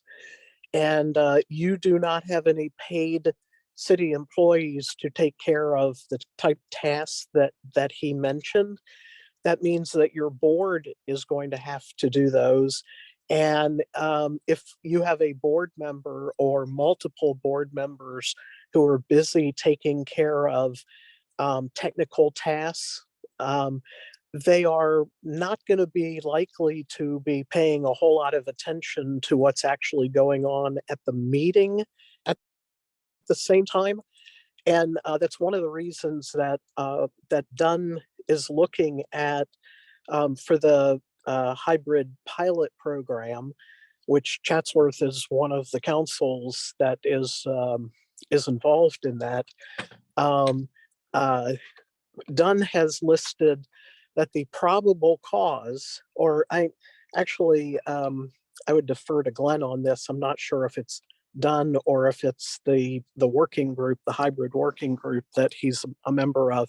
They're looking at the total expense for setting up all the expenses at somewhere between $10,000 and $15,000 for each neighborhood council, and includes the probability of having to hire people to come in and do tasks like running the meeting, because your president may be able to be president and run a Zoom meeting, but the tasks are much more complicated in running a hybrid meeting. So I want to emphasize to you, excuse me, that you already know and you already have experience in live streaming your meetings.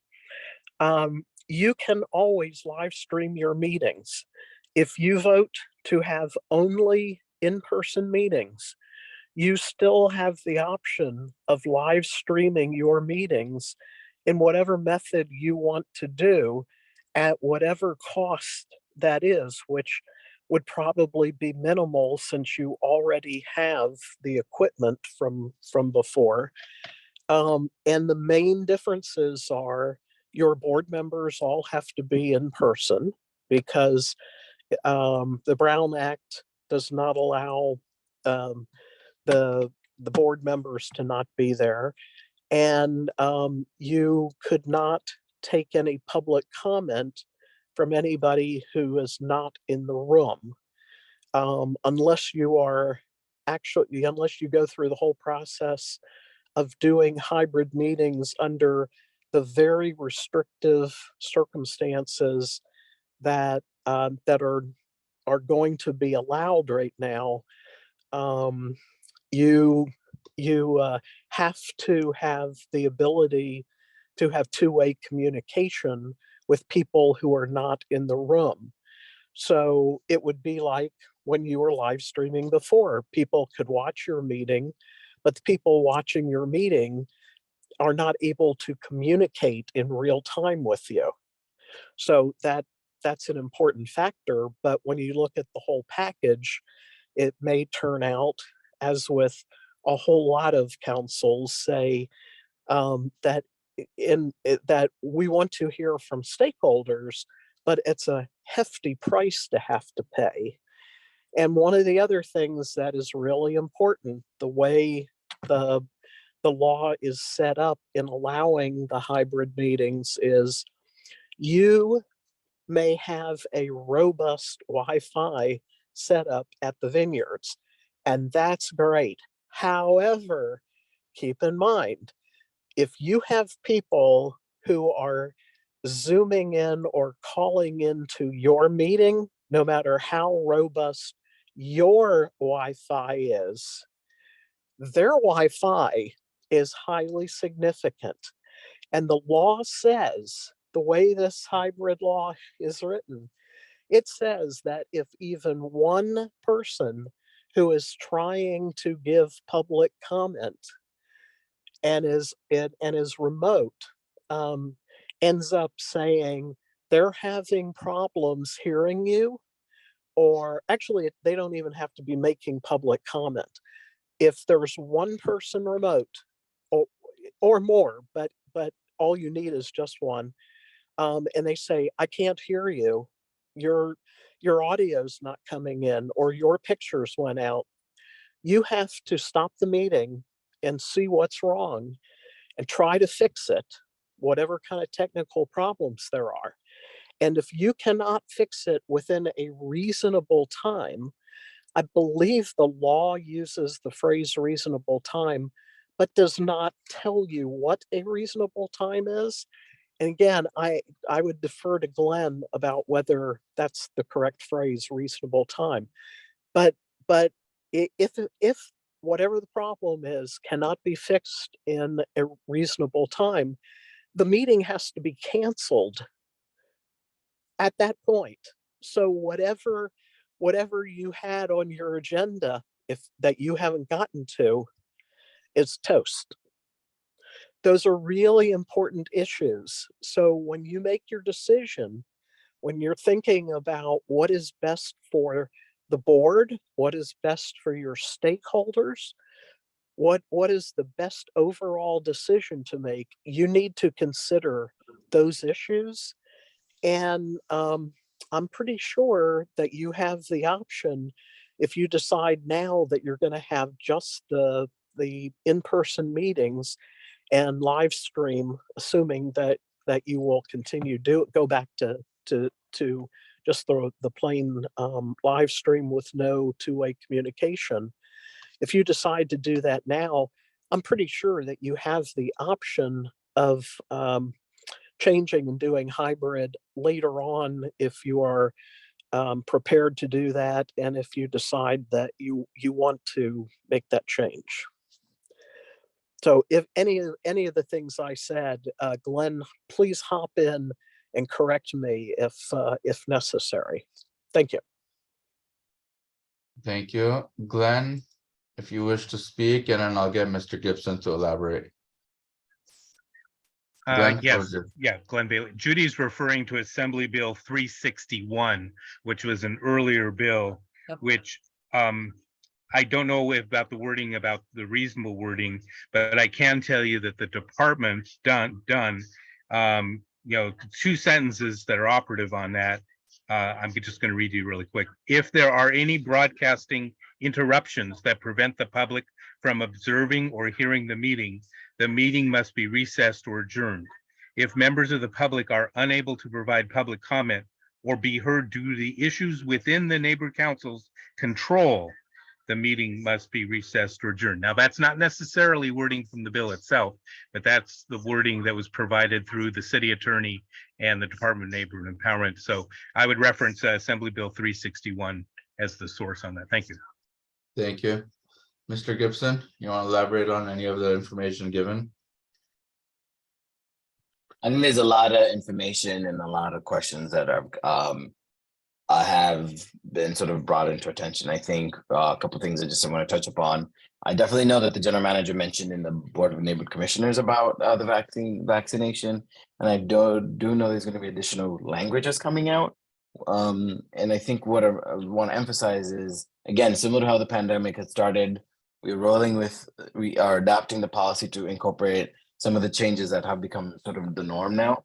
I think I'm trying to find some language and guidance in regards to the disruption. I think just kind of seconding what Glenn Bailey had mentioned in regards to the disruption when it comes to broadcast, right? The board shall not take no further action until the meeting until the teleconferencing access is restored. So yes, that may become a problem. I think I want to acknowledge it personally, but from the department's perspective, I think one of the key things is we want to make sure that if the board took action to state that public meetings are going to have accessibility from a teleconferencing telepoint, we want to make sure that's accessible, right? If the board has taken action to incorporate that as part of its way of engaging stakeholders, the goal is to incorporate as many stakeholders as possible. And so if there's an issue, we do need to take recess so we can figure what the issue is out, because whenever there's a disruption of technology, that is a problem in itself. And the Assembly Bill 361 being conversed, I am trying to find the note. I don't think we will be reverting back to it, but you never know. But one thing is for sure, we are going on the assessment of 2449. 2449 will become a norm within the neighborhood council system unless the state does take action to incorporate full virtual meetings. At the moment, we're working within the paradigms of the law right now. As once teleconferencing has been selected, we want to make sure that it's a two-way audiovisual platform. That's something that we are recommending. And it definitely has been mentioned by Brandy, is like the equipment doesn't have to be expensive, it just has to have good functionality. And with the way technology is at this moment, I think we can find the right tools to make sure that we can do that. We also, the whole goal is, right, as mentioned, is two-way telephonic service and the live broadcasting of the meeting, right? So making sure that the live broadcasting is a part of it. YouTube Live is what I'm assuming is that, because Zoom has the ability to plug and play to different platforms when you're recording it live. If we need to do a walkthrough, we can definitely do that, but that's something that we can definitely sort out. The good thing is Zoom has enough APIs and enough plugins that whichever platform we choose to live broadcast the meeting is going to be able to be feasible for the board meeting, right? One thing, the goal is to make sure that the meeting is the public can attend and engage with the board, right? We want to make sure that the agenda is posted on the website. We definitely still need agendas in person, and the goal is to provide the opportunity for public comment, and that's where we want to make sure that we are engaging. Similar to how we always say, public comment is not back and forth between the board and the members of the public, rather than members of the public providing input as to what the board is discussing. That will apply moving forward. Whenever a disruption is going to occur, we will we will take action on that, right? No public comments required. Okay, another thing, no public comments will be required to be submitted in advance. We have to provide the opportunity for public comment in real time. I think one thing some boards are going to try to run into or try to sort of restrict is public comment. We want to disencourage that. That's not allowed. It has to be during the board meeting. It can be it can be submitted in advance, right? No pre-engaged, oh, hey, submit a public comment when the agenda is posted. No, members of the public need to be given the opportunity to do it online. So one thing that also sometimes we want to sort of emphasize is online platforms under the legislative body is not under the legislative body control. Zoom is not a public entity. It is a private company it's a tool created by a private company that works. It has its terms and conditions, similar to how we always said no sharing of Zoom accounts. And that's why we took action we were helping with neighborhood councils to have additional Zoom licenses so we don't have to share the passcode and the account, because it is in the terms and agreement of Zoom where you're not supposed to do that. And we want to make sure we don't get into trouble with that. And I think just kind of reiterating one more thing I definitely want to talk about is the ability to be remote, right? It has to be a reason. So the answer is true. If a board member is unable to attend in person, right? But it is brought to the president's attention. And we want to make sure that if a board member does need accommodation, please do it now so we can make sure that it is noted. Because the unfortunate thing is we can't have too many people need an exception, because we still need a quorum for in-person doing in-person setting. So this is the conundrum we want working with the current state of the law. Quick question, Mr. Gibson. You stated YouTube Live, but YouTube Live is one way. You can't communicate with the audience, or the audience can't communicate with you, like Zoom. Yes. Yes. So Zoom from our recommendation is going to be Zoom is a center point of platforms. If you want to add the broadcasting, that's where that will be the option. It's just you're using Zoom to further your audience. But in order for folks to participate, they still have to do the call-in because Zoom is it's its own platform. YouTube is not Zoom, right? And so all Zoom is doing is connecting the two because of Shout out technology, right? It's connecting the two, but you still have to come back into calling through the number that is on the agenda or on the link provided. Okay, and if we don't have enough people showing up to have a quorum, what would happen then? The meeting can happen. Just to be honest with you, we definitely need quorum, but I definitely know we'll be walking. There's an anticipation that some boards will end up may not have quorum for a little bit. There's a possibility that quorum may not happen for some boards. So that's something that we're trying to figure out how we can work with that in terms of putting boards in EE. If the board does need to meet to take legislative action to fill in vacancies or anything that's required doing exhaustive efforts. So there's not much I can do except for us. We can figure out how the board can, once it's unable to meet quorum multiple times. So let's say if the president, like 2 days ago, we had a meeting, which I knew we didn't have quorum, I canceled it before even wasting everybody's time. Do I do the same thing? If I can't establish quorum up front, do I just cancel the meeting up front? We're not wasting people's time. It's just the ability for us to have quorum. I think let's stop. I would want to push back respectfully, Mr. President, is you're not wasting time. It's our ability to come to do a civic duty to participating in our community.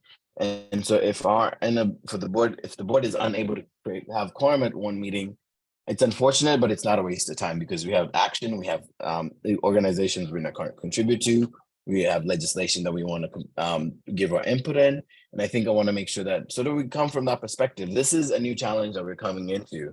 And I'm just asking that we have a little bit of positivity. Yes, it's a challenge. Similar to how we got Zoom fatigue, we're going to have learning new technique fatigue, right? Just look at it that way. We're solving problems and it's a two-way street. And I'm going to share as your NEA, if any of my other boards are using different tactics, I'm going to share what they're using. I'm meeting with one of my boards this week. They've took action.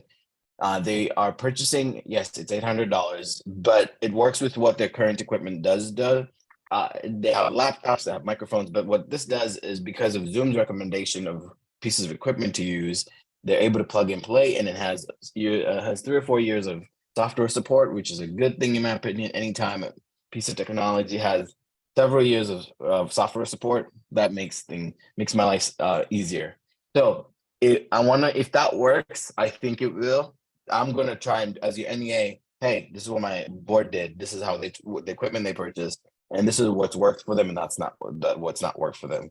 So that's why I'm saying we are learning something new. Even I, the tech nerd that I am learning how to use new pieces of equipment. So just let's look at it that way. It's a collaborative effort to helping you succeed and helping the community have a place to come engage and provide the input on quality of life issues that the city of LA is always tackling.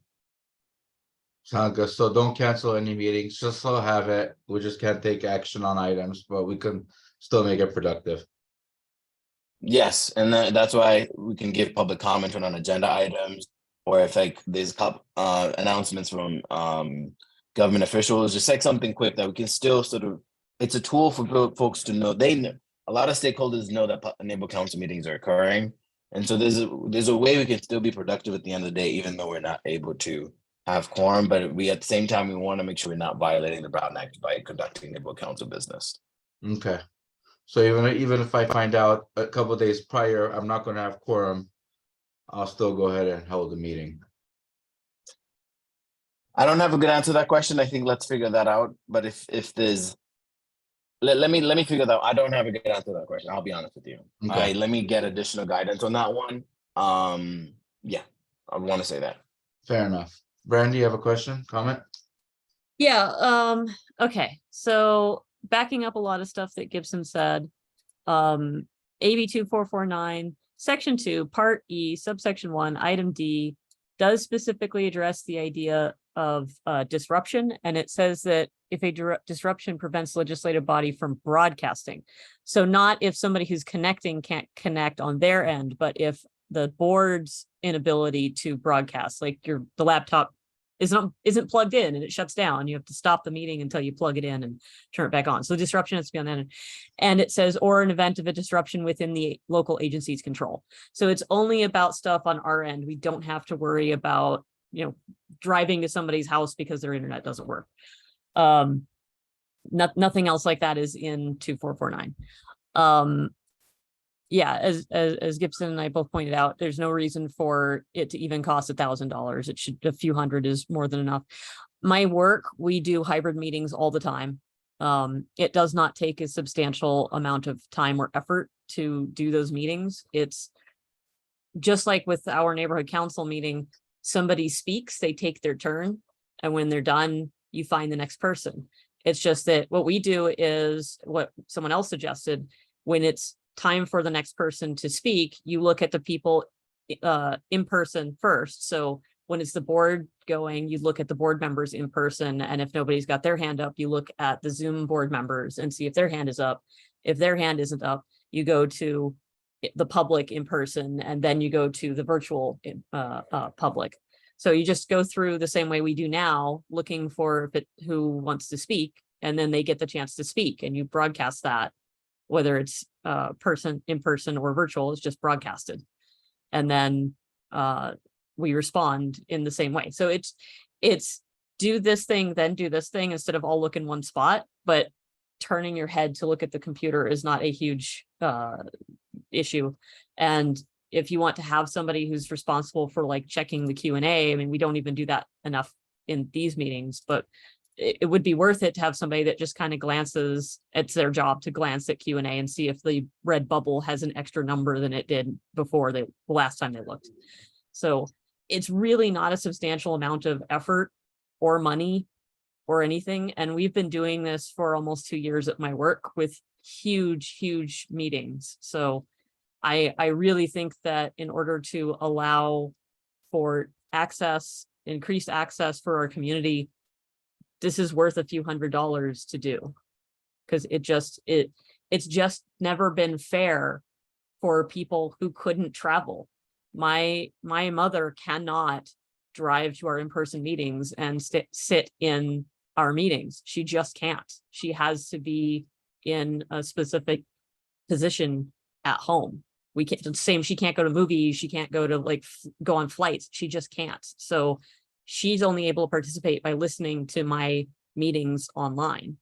And it's just not fair to people who are like that. And we have a lot of elderly, infirm, and disabled people in our community. So let's increase access to them. Let's not lock them off because they don't have the ability to travel. Thank you, Brandy. Not to put you in the spot, but I'm not sure if you're going to be coming in person or not. But would you be able to take the initiative of stepping up and taking care of that aspect of the meetings? I am not entirely sure I'll be able to be in person because of elder care. I might have to take the 2, and I'm not planning on running again. So there are maybe 3 meetings, and I'm expecting at least 2 of them I will probably have to use the elder care provision of 2449. Otherwise I would, but I can train somebody. Sounds good. Sounds good. Because I'm not convinced we're going to have quorum, just to be straightforward with you. Becky?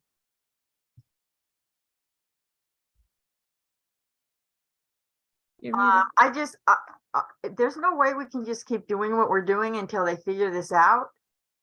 I mean, it's a whole lot of work for the people who are going to show up in person, to secure a location, to plan the meeting, to set all of this stuff up when half the board won't even be there. And we may not, I mean, can't we just keep doing it online or on Zoom like we're doing it until the city figures it out? And the other thing too, just for everybody to remember, the reason neighborhood councils were formed were to give the valley a voice. And I feel like our valley, that our voice, the valley voice, when we didn't become our own city, and when Paula Boland and Jane Bachman were trying to get us to be our own city, the mayor created neighborhood councils. But now it seems like our function has totally changed, that we're not telling you what we need, but not you, Gibson, you're doing a great job, but the city's now telling us what they want us to do. And that wasn't the intent of neighborhood councils.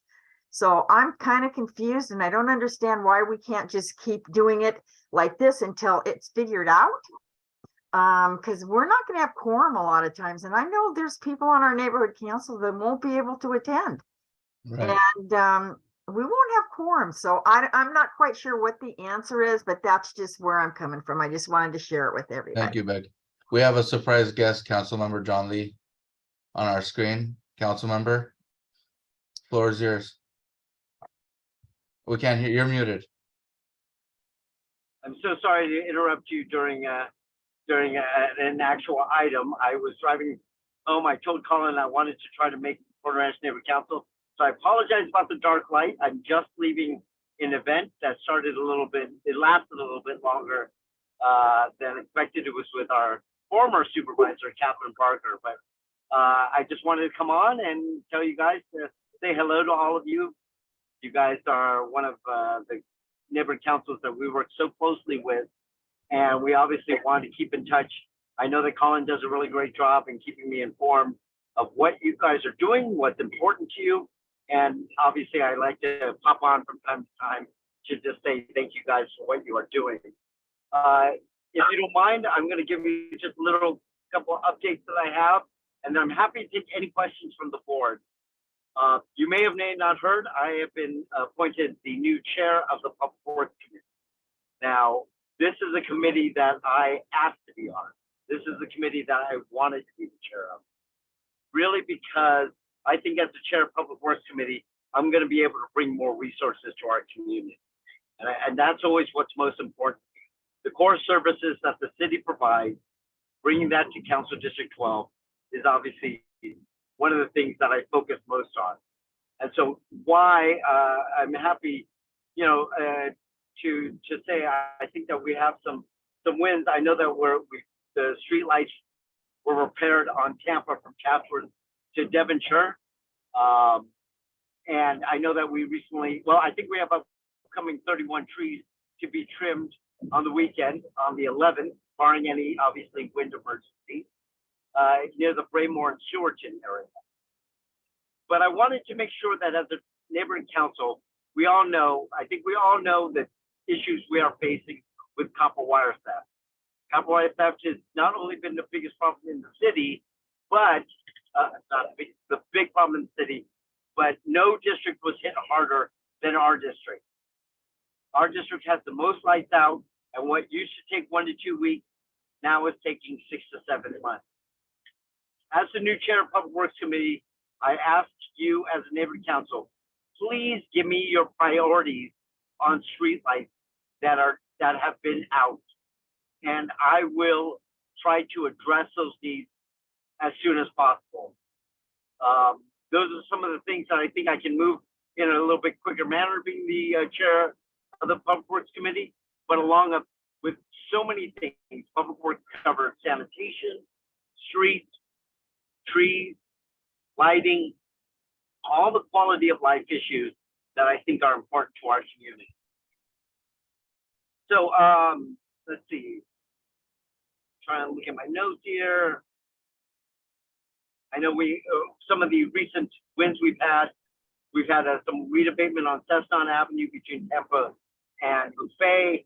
Please keep letting us know. I wish I could drive every street in my district every day. Obviously, that's impossible.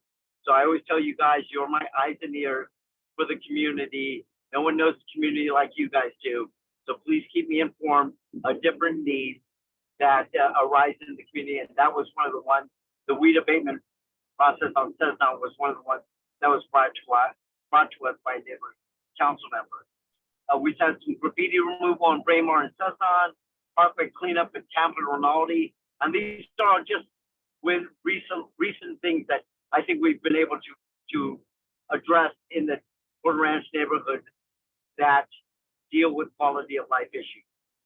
So other than that, I'm happy to answer any questions from the board. But before I do that, the last thing that I know everyone is waiting for and anticipating is the Reseda off-ramp, and how the state is progressing with that. So the repair of the off-ramp is being done in 2 phases. Phase 1 was 75% complete before the rains hit. Unfortunately, the rain put a little delay in that, but we're laying pipe as deep as 50 feet some areas. And so with the rains, it caused us a problem.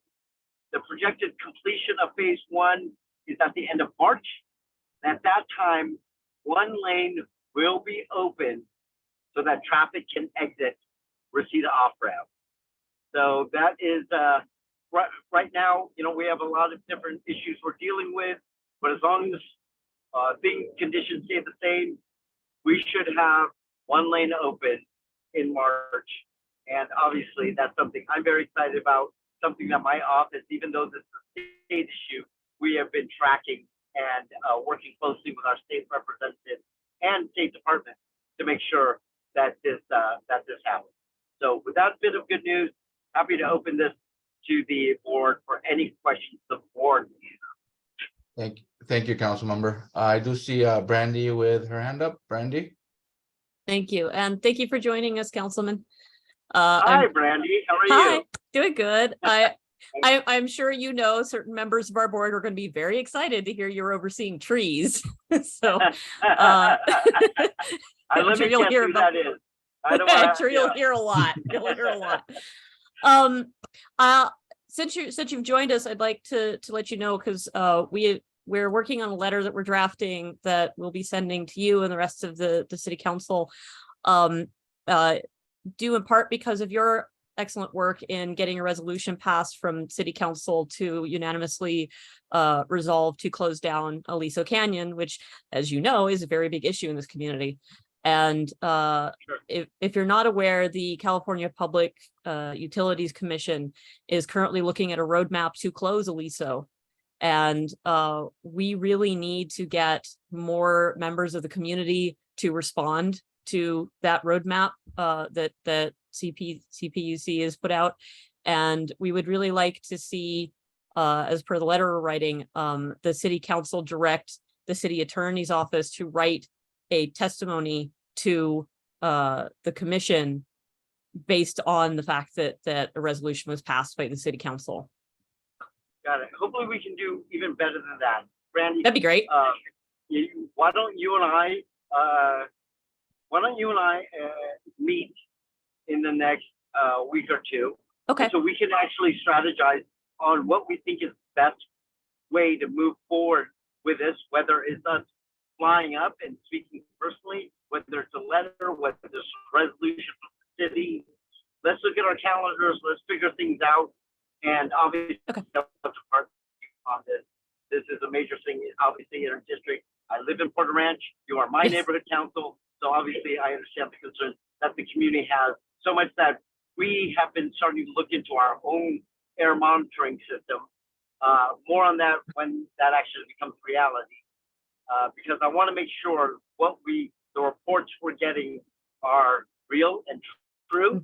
But Brandy, if you could just, I will text you. Okay. I will text you my scheduling assistant phone number, and you can, email. You can reach out to her, and we will get something scheduled in the next couple of weeks.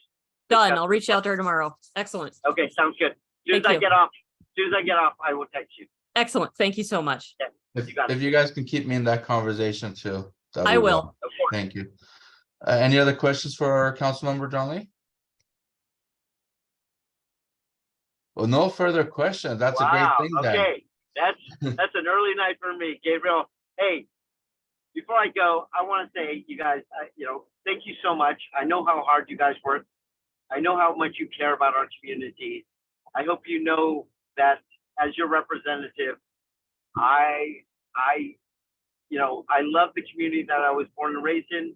I'm so honored to be your council member, and I'm always there to work with this neighborhood council in bettering the lives of the people in Porter Ranch. But I really appreciate you guys giving your time to dedicate to this neighborhood council and making sure that you're fighting for every last bit of resources that we can bring to this area. So thank you very much, guys, and I will hopefully next time see you in person. Sounds good. Looking forward. Thank you for coming, and you're always welcome. Sounds good. Good night, I guys. appreciate it. You too. Thank you. Thank you. All right, let's continue with our topic. That was a quick surprise. Judith, you have something to add? Is Becky still there?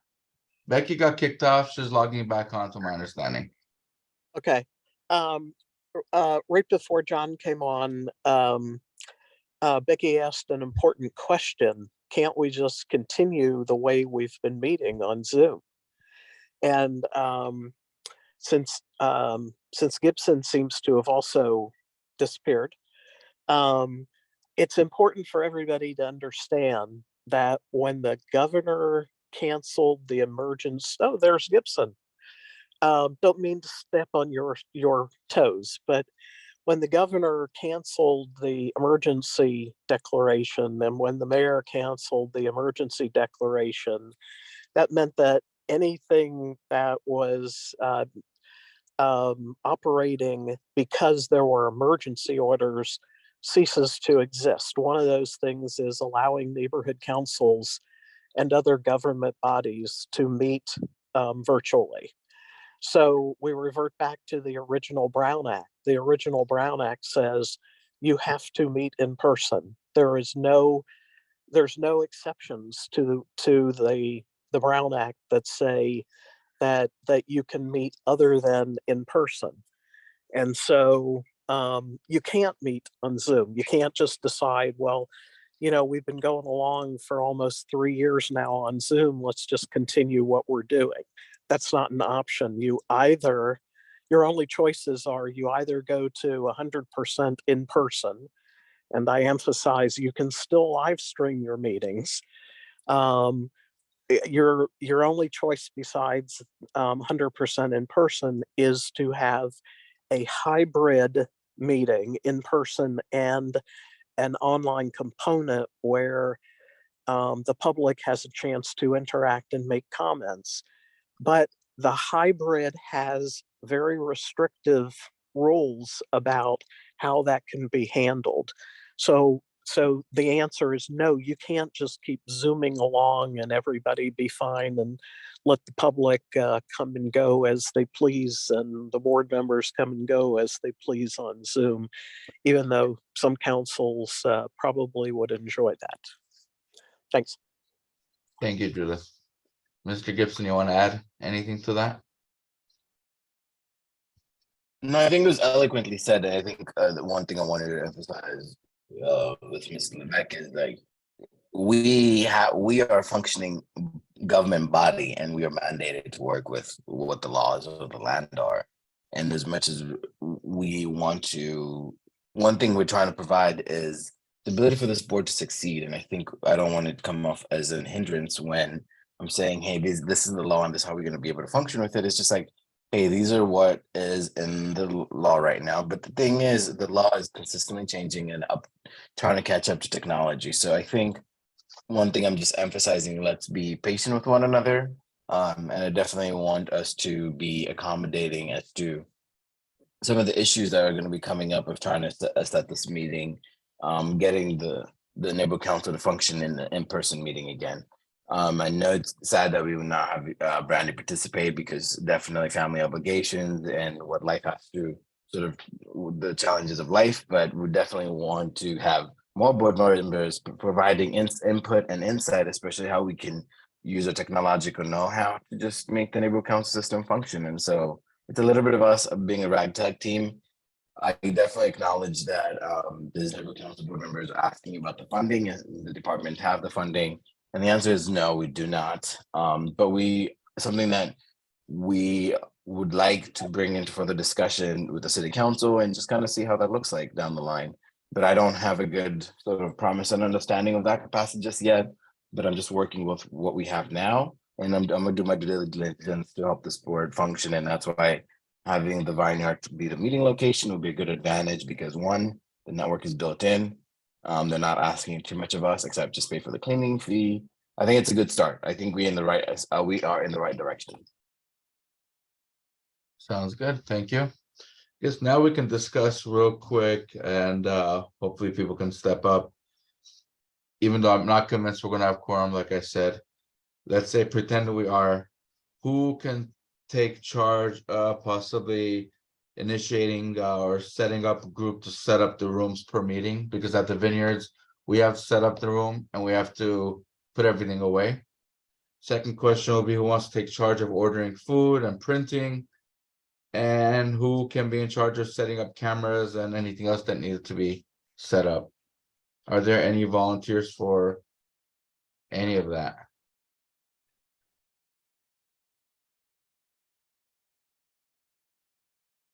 Christine? Christine, Sorry, for- it took me a second there to No problem. unmute. I know that when Jennifer and I spoke with you last week, we mentioned we would be happy to, come early and help set up. I'm sure Jennifer is still on board with that, so, we'd be more than happy to do it. Thank you. Any other volunteers? So I can have a course set up, so when we get ready to plan this out, we can communicate. David? Yeah, I think I'm going to be able to assist you on setting up the Zoom meeting, the cameras. I will probably like Gibson's idea where we could do a mock run and just see how it works maybe a week ahead, and just get everything put together so we don't have any hiccups moving forward. But yeah, I think I'll be there to try and even if Gabriel, if you wanted to preside and you want me to run the computer, that's fine too. We could probably do both. Another thought is, since we do have a microphone, I was thinking that just if someone were to want to ask a question, we'd be able to take the microphone like we would do at the regular meetings and put it up against the computer, so everybody would be able to hear the question coming in from from somebody who's not at the meeting at that time. That But yeah, works. I'll help you set it up. We'll get it done. Don't worry. Sounds good. Thank you, David. Anyone else? We have at least one attendee who has offered to help put away tables and chairs. Glenn has offered in There's the comment. Q&A. Oh, there's comment. Yeah. Thank you, Glenn. Okay. I guess I'll be emailing the board more as soon as I get more information. Hopefully next week or so. We do have literally a couple of items left on the agenda, but I've been requested if we want to take a 5-minute break. And let's get back at 8:27, and then it should be quick after that. Thank you. Thank you. Let's meet back at 8:27. Thank you.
All right, board, if you can hear me, come on back. I'm here. Thank you. Hey, Gabriel, Yes, sir. before everybody left, keep in mind, there will be no putting away chairs or cleaning up. I mean, unless we just put away our food and stuff, because that's part of the $150. They said So that what we you'll have be able to, Go they ahead. told me that we have to set up the chairs and then we have to put the chairs away at every meeting. Interesting. And the Okay. tables. Okay, interesting. I wasn't aware of that. Yeah, something we'll clarify with them. Yeah, there's a closet full of chairs and I know there's, I think, 25 chairs per stack. And we have, we have to set up everything, we have to put everything back. Well, we'll communicate. I know you're working on it too, so for Renaissance, so we'll communicate back and forth, see what we can get done. Mr. President, if I can just, Yes, sir. can we just ensure that we do have quorum? Hilda, are you here? Randy? Yep. Thank you. Jennifer? I'm here, Gabriel. Thank you, Becky. Jennifer, are you here? Christine? I'm here. I'm here. Thank you. I'm here as well, Christine. Okay, just want to make it, we do have quorum. Sounds good. And let's see if anybody has any hands up or anything so we can move forward. Perfect. Let's move on to item number 16. Motion to approve up to $30 to change the locks on the PRNC storage unit to have a clean start to in-person meetings. Do I have a second? Second. Thank you, David. Yeah, the locks have been the same locks we've had and it changed hands multiple times. It's better to have control over who has the keys. And once we start in person, that way we can have possibly 3 keys. I believe we only have 2 keys left right now. We'll have 3 keys, so 3 people can be in charge of the storage unit. All right, any questions, comments? All right, Becky, you want to call the vote? Okay, Bright Erigs is absent. David Balin, Yes. Hilda Sarkisian.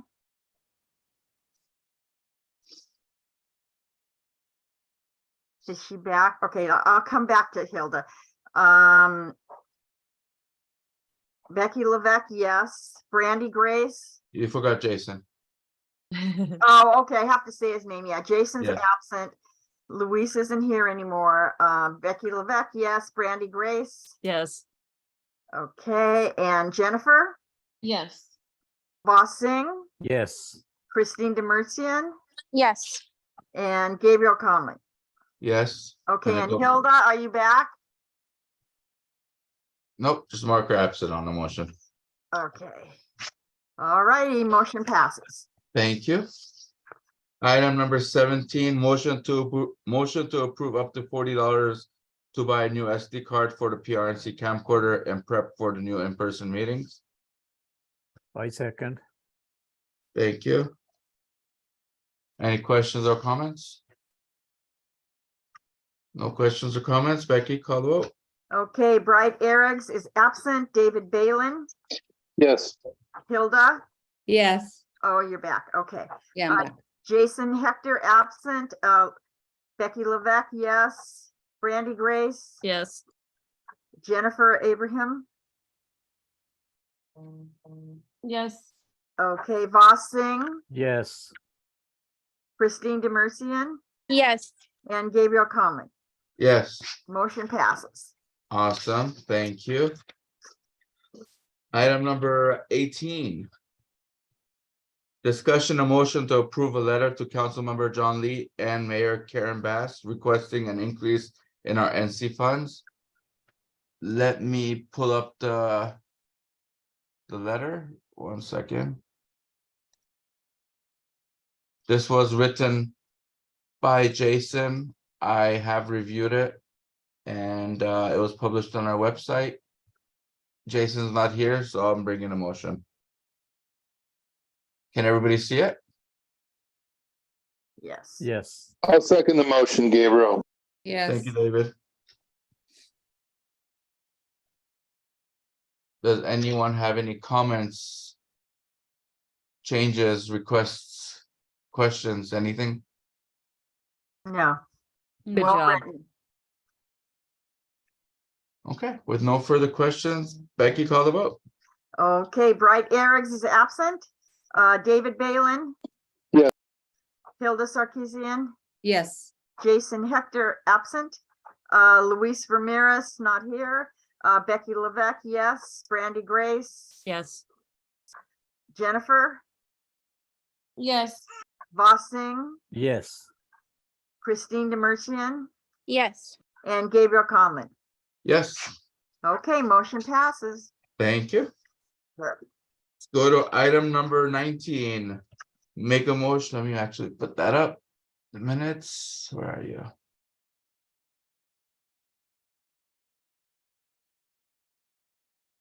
All right, make a motion to approve January 11th, 2023 meeting draft minutes. I'll second it. Thank you. Any questions, comments, changes? I have one. Yes, It says that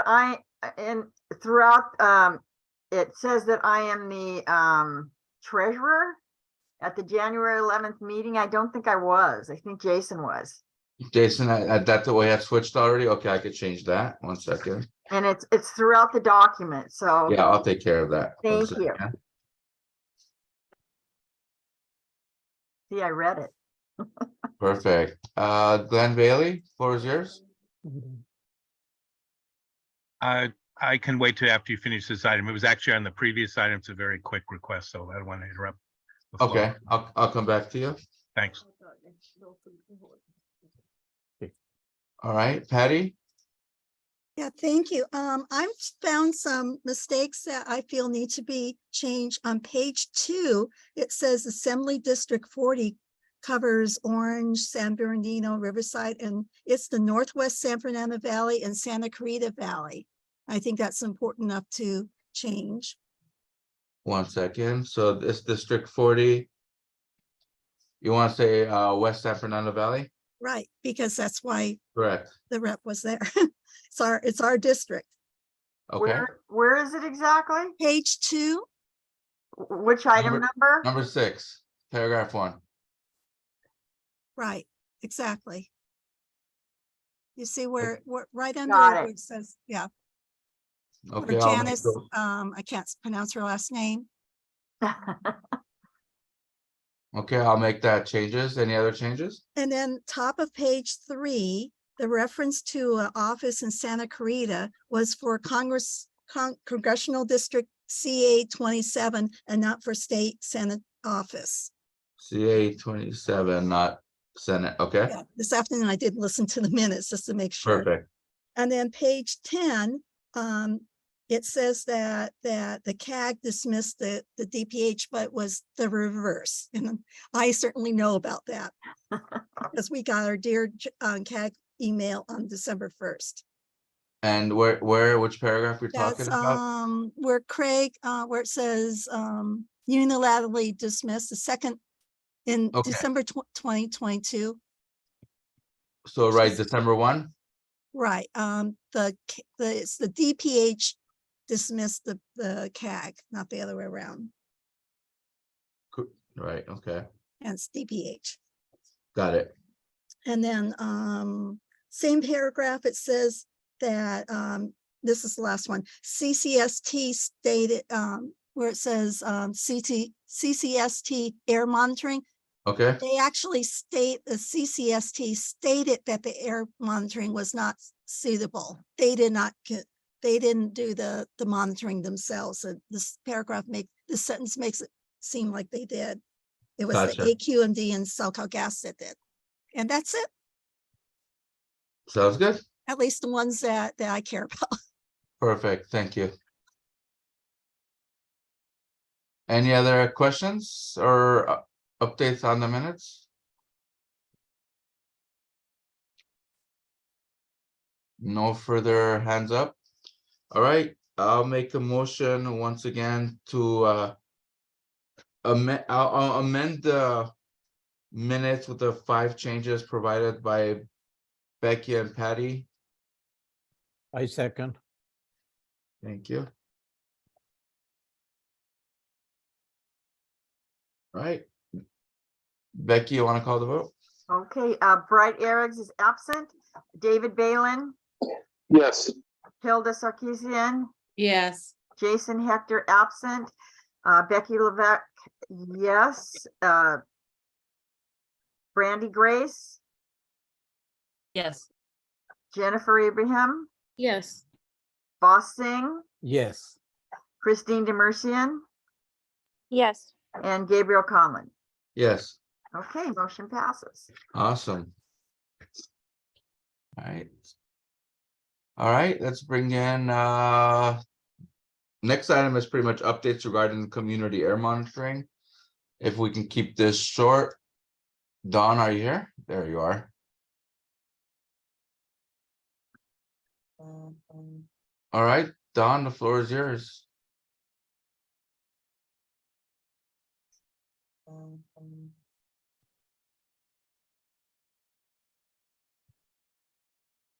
We can't hear you, Dawn. Actually, let's I know Glenn wanted to add something. Glenn, you want to jump on board real quick before we get Dawn speaking? Yeah, thank you. Regarding item number 18, regarding restoring neighborhood council funding levels, Okay. I wanted to recommend that you also send a copy of your letter to the neighborhood council budget advocates. I put the email into the Q&A.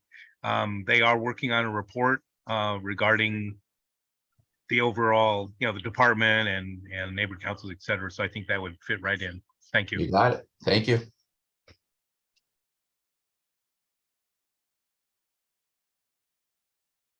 Dawn, are you here? You ready for me?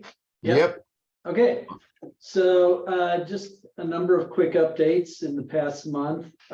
We've continued to get air monitoring equipment out. It's operating quite well. We're still working through getting site permissions for the fence line air monitoring equipment, but that process is moving forward. We now have and have started putting together meetings to discuss the data. We do that every Thursday at 8:30 in the morning. And Gabe, I sent you the link to the meeting for anybody who wants to join that. We record these meetings and are also making that recording available for anybody who wants to see that. And then the other thing that we've done is we've put together a way for anybody who's interested in actually grabbing the data for what appears on the website and giving you the opportunity to download that yourself. Tomorrow's meeting, which we will record, we're gonna walk through that whole process of doing that. I really would love to encourage people to be a part of these meetings. We're getting a lot out of it, both, I think we're helping the community understand the data a lot better. We're also learning from the community and coming up with some innovative things that we can do to kind of enhance this program. I know we're very short on time tonight, but for example, by looking at what the community wants and their interest in understanding things like how much benzene is in the air, we've actually kind of set up a program now where if you want one of our people to go out and measure the benzene or any other gas in anywhere you want within Porter Ranch, not only can we go out and take that sample for you and actually use the equipment we currently have on site to quantify that data and create a little report for you. So this came up as just a general discussion part of the community meeting. And it's great. I mean, it allows us to kind of really enhance the benefit to how it's going to work for the community. So like I said, I'm keeping it short. I really hope people do show up. If anybody has any questions or wants to do more of a personal one-on-one training, let me know and we'll set it up and do it. Thank you. Patty, you have a question?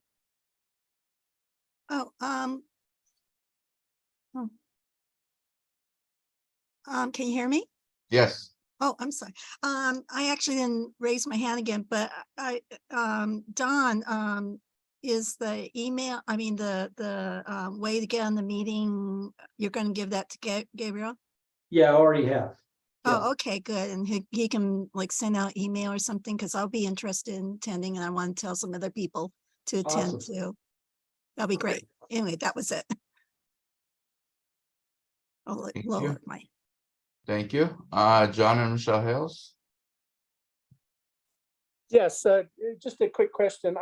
In the past 3 weeks, I've run across 4 people that live in Porter Ranch. And the reason that I'm bringing this up is 2 of those people are considering selling their homes. And the other 2 actually bought homes within the past 6-7 months. And the issue is none of those 4 people know about this air monitoring and know anything about it. How can we, or I, or anybody, let these people know, and most importantly, let the real estate people know, because they went back to the real estate agent and said, why didn't you tell me this was going on? Is there anything you can provide?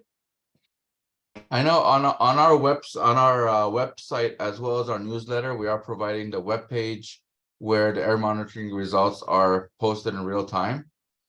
I know there's the backend access, but that's passworded, right, Don? We can't give access to that to everybody, or what is the? Yes, you can. Well, and Gabe, I'll get caught up with you we'll get everybody access to the real-time website as well. Because Okay. right now we also have access to the data, real-time data, and we can give all of that. Gabe, I'll update you tomorrow. Perfect. What passwords we want people to use just to get access to that site. That'd be- And I really don't see at this point while the website would be password protected at all. Let me go through make sure everybody, we've got everything worked out on that. What I'm Excellent. suggesting is the real estate people don't know this is going on. Somehow we have to let them know so that at least they're proactive in sharing that information. Thank you so much. Thank you, John. David Balin? Yeah, just to let John know, because he's brought this up twice now. Everybody in the real estate industry, because they have a fiduciary duty to inform their client as to what is going on and has gone on in Porter Ranch and on their sales contract. And, nothing is hidden from the public any longer. People are well aware of what they're buying into, what they're selling from. It's all public information. Just to go, I'd like this to be go on notice that everybody has a fiduciary duty in the business, and people do know what is going on. And as with Neighborhood Council, we've put it on our website for the last 6 years. So thank you. Thank you. And Hilda, floor is yours. Yeah, I just want to say that we have many disclosures and everything is in there. So buyers are aware, sellers are aware, and that's it. I mean, it's being disclosed everywhere. But if there's anything additional that you guys want to provide, I would love to send it in to our board or to our office. So. Thank you, Hilda. Thank you. Any further questions? With no further questions, thank you, Don, for all the information. I got the Zoom link as well. I was watching it a little bit ago. Any information, I'm going to publish the Zoom meeting and on our newsletter. Yeah, please do. So that way people can go ahead and watch it, and any other information you provide tomorrow, it'll be on next newsletter. Every meeting gets recorded, and we meet Perfect. every Thursday. We actually start this at 8 o'clock in the morning with a different, we've been working with community groups for over a year, having these meetings. There's actually quite an active group up in Benicia, California, as well as down in Irvine. And it's actually a good opportunity to see what other communities are doing with air monitoring, and they're all very interested in Porter Ranch. So all the people from Benicia joined the meeting, And we're really interested in what you guys have and what we're learning from it. So it's a Okay. great opportunity for everybody. Perfect. And then in the future, are you going to name the titles of the Zoom or the Zoom links different? Right now it's that Data Geek meeting, I believe. Yeah, and we are data geeks. And that's how, frankly, that's how we attract all the young kids. Right. But yeah, we'll rename it to be more, appropriate for Porter Ranch. Perfect. With no further questions, thank you, Don, for all the updated information. Mhm. And reach out to me tomorrow or send me an email, any other data you Yep. have. Super. Thank you. Okay.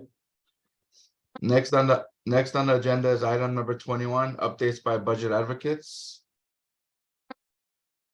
Glenn Bailey, floor is yours. Thank you. Does that mean Brian Allen's not in attendance? I don't see him. Okay, I just don't want to step on anyone's toes. All right, so I'll make this quick. All board members should have received an e-blast from the budget advocates the end of January. That was a monthly report, and so I'm not going to repeat what's in that report. So please do take a look at it. But I do want to emphasize one thing that's very timely and very important, and that is that the budget advocates for the second year in a row are hosting a town hall on the Department of Neighborhood Empowerment budget. That's a presentation by the general manager, Raquel Beltran, on the proposed budget for next fiscal year. And a lot of the things that you discussed earlier in this meeting, like who's going to pay for equipment, who's going to pay for operating it, for eventual hybrids, that's part of the budget request, as well as a number of other things. So I know it's been presented at other venues, but it's been one of something on very long agendas, and so it's been an abbreviated version. So for our town hall, it's going to be this Saturday, by the way, the 11th, Saturday, February 11th at 12:30 p.m. It's virtual via Zoom. And it is the only topic of the town hall. So it'll be a full presentation on the budget that obviously affects all of us. And frankly, I think it's very appropriate that you bring up the motion you passed tonight, requesting the full restoration of funding of neighborhood councils as part of that conversation. Anyway, it's if you go to our website, budgetadvocates.org, you can register there. I believe you probably also received a couple of e-blasts urging you to register as well. So we would love to see as many of you as possible. It's a webinar, so it won't be a Brown Act violation if there's a quorum present, because you won't be interacting with each other. Just don't advocate an action except for the one you've already taken as a board. It will be recorded, so if you can't make it, you can view it afterwards. Last year, we got over 100 questions from neighborhood council board members, so we've extended the time for the Q&A. We're also encouraging people when they register to submit questions in advance, and hopefully those can be addressed during the presentation. And if not, then we will, of course, have a Q&A opportunity on Zoom for people to submit other questions. And we would ask the department then to respond to those questions if they can't get them all at the session. So with that, we continue we have a few more departments to meet with. Then we'll get our white paper finished up, get it to the mayor. By the way, we do have a meeting with the new mayor next week. So this will be the first opportunities that the budget advocates have to directly enter, and it will be in person. So that we'll see how that goes and let you know. But it's kind of, it's always the initial get to know each other, right? And this is what we do and this is what you do. So we'll see how that goes. I'll leave it at that and ask you to please read the report. Thank you very much. Thank you. Any questions, comments? By the way, at the last meeting, Jason asked to be added to the Recreation and Parks Committee, and that's been done. And our meeting with Recreation and Parks is next week. So certainly, if you, I'm sure he can adequately represent, the concerns. But let him know by Sunday anything that you want to make sure he tries to bring up. Thanks. Copy that. Thank you. With no further questions, let's move on to item number 22. Updates from board members and committees. Any updates from board members or committees?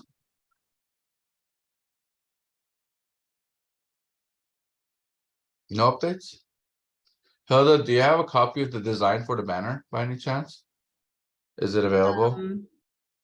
Or it's not done yet? It is done. Oh, it's done. You said you didn't want to see it. I want to see it. We wanted to do it at the meeting, but you said we didn't need to. No, you don't have to, but if you want to show Yeah, us the, we have it. It's very Yeah, it's pretty. beautiful. you want to share it? You have it? Can you share your screen and show it or? I don't it's up know to where you? I have it now. I wish I knew. I would have gotten ready. Yeah, Yeah. me too. Um, Let's see if I can find it. Give me a second.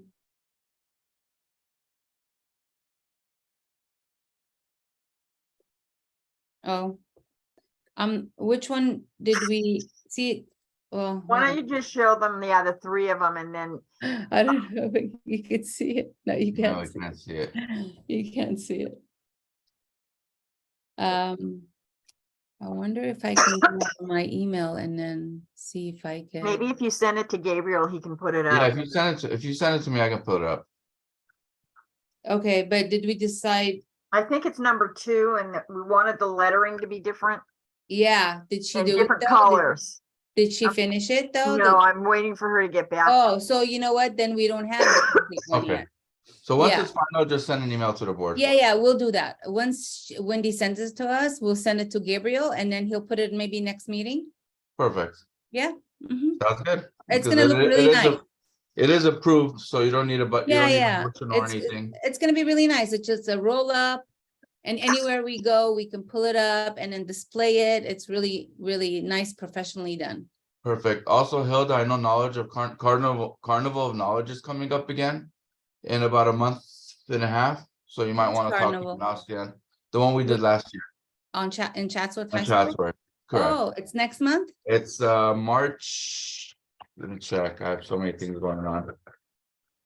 March 30th. So if you want to talk to Mr. Manasian, or if you want us to do a booth or anything like that, you can bring it to a motion or special meeting or whatever you want to do. Am I in charge of that? No, but you can. Oh, okay, okay. It all falls right. under Yeah, school. because it's school, exactly, Exactly. exactly. Okay. We'll So I'm talk. leaving about it in your hands if you want. Yeah, Yeah, we'll we'll talk about it. It's not a problem, yeah. I just want to bring it up so you know it's on March 30th. And it was Yeah. very successful. It was fun last year. It really was, So yeah. if you want to redo it again, I'm leaving it in your hands. Just Yeah, why communicate. not? If it's open, why not? Yeah, You we know? could do it. We can give out, do we still have stuff that we can give out? We have tons of stuff. Awesome. And we have the wheel still? We have everything. Okay, yeah, So just communicate with me and then we can let him know if we Okay. choose to do it. we'll do that. No Perfect. problem. Thank Any you. other comments or updates from committees or members? Hmm. No? All right. Next meeting will be on March 8th, 2023, Mhm. in person - hybrid or We don't whatever know. is decided. Whatever. Yeah, and the meeting is adjourned at 8:55 PM. Thank you, everyone. Thank you. Good night. See Good night, you in everyone. person next year, next month. Take care. Bye-bye.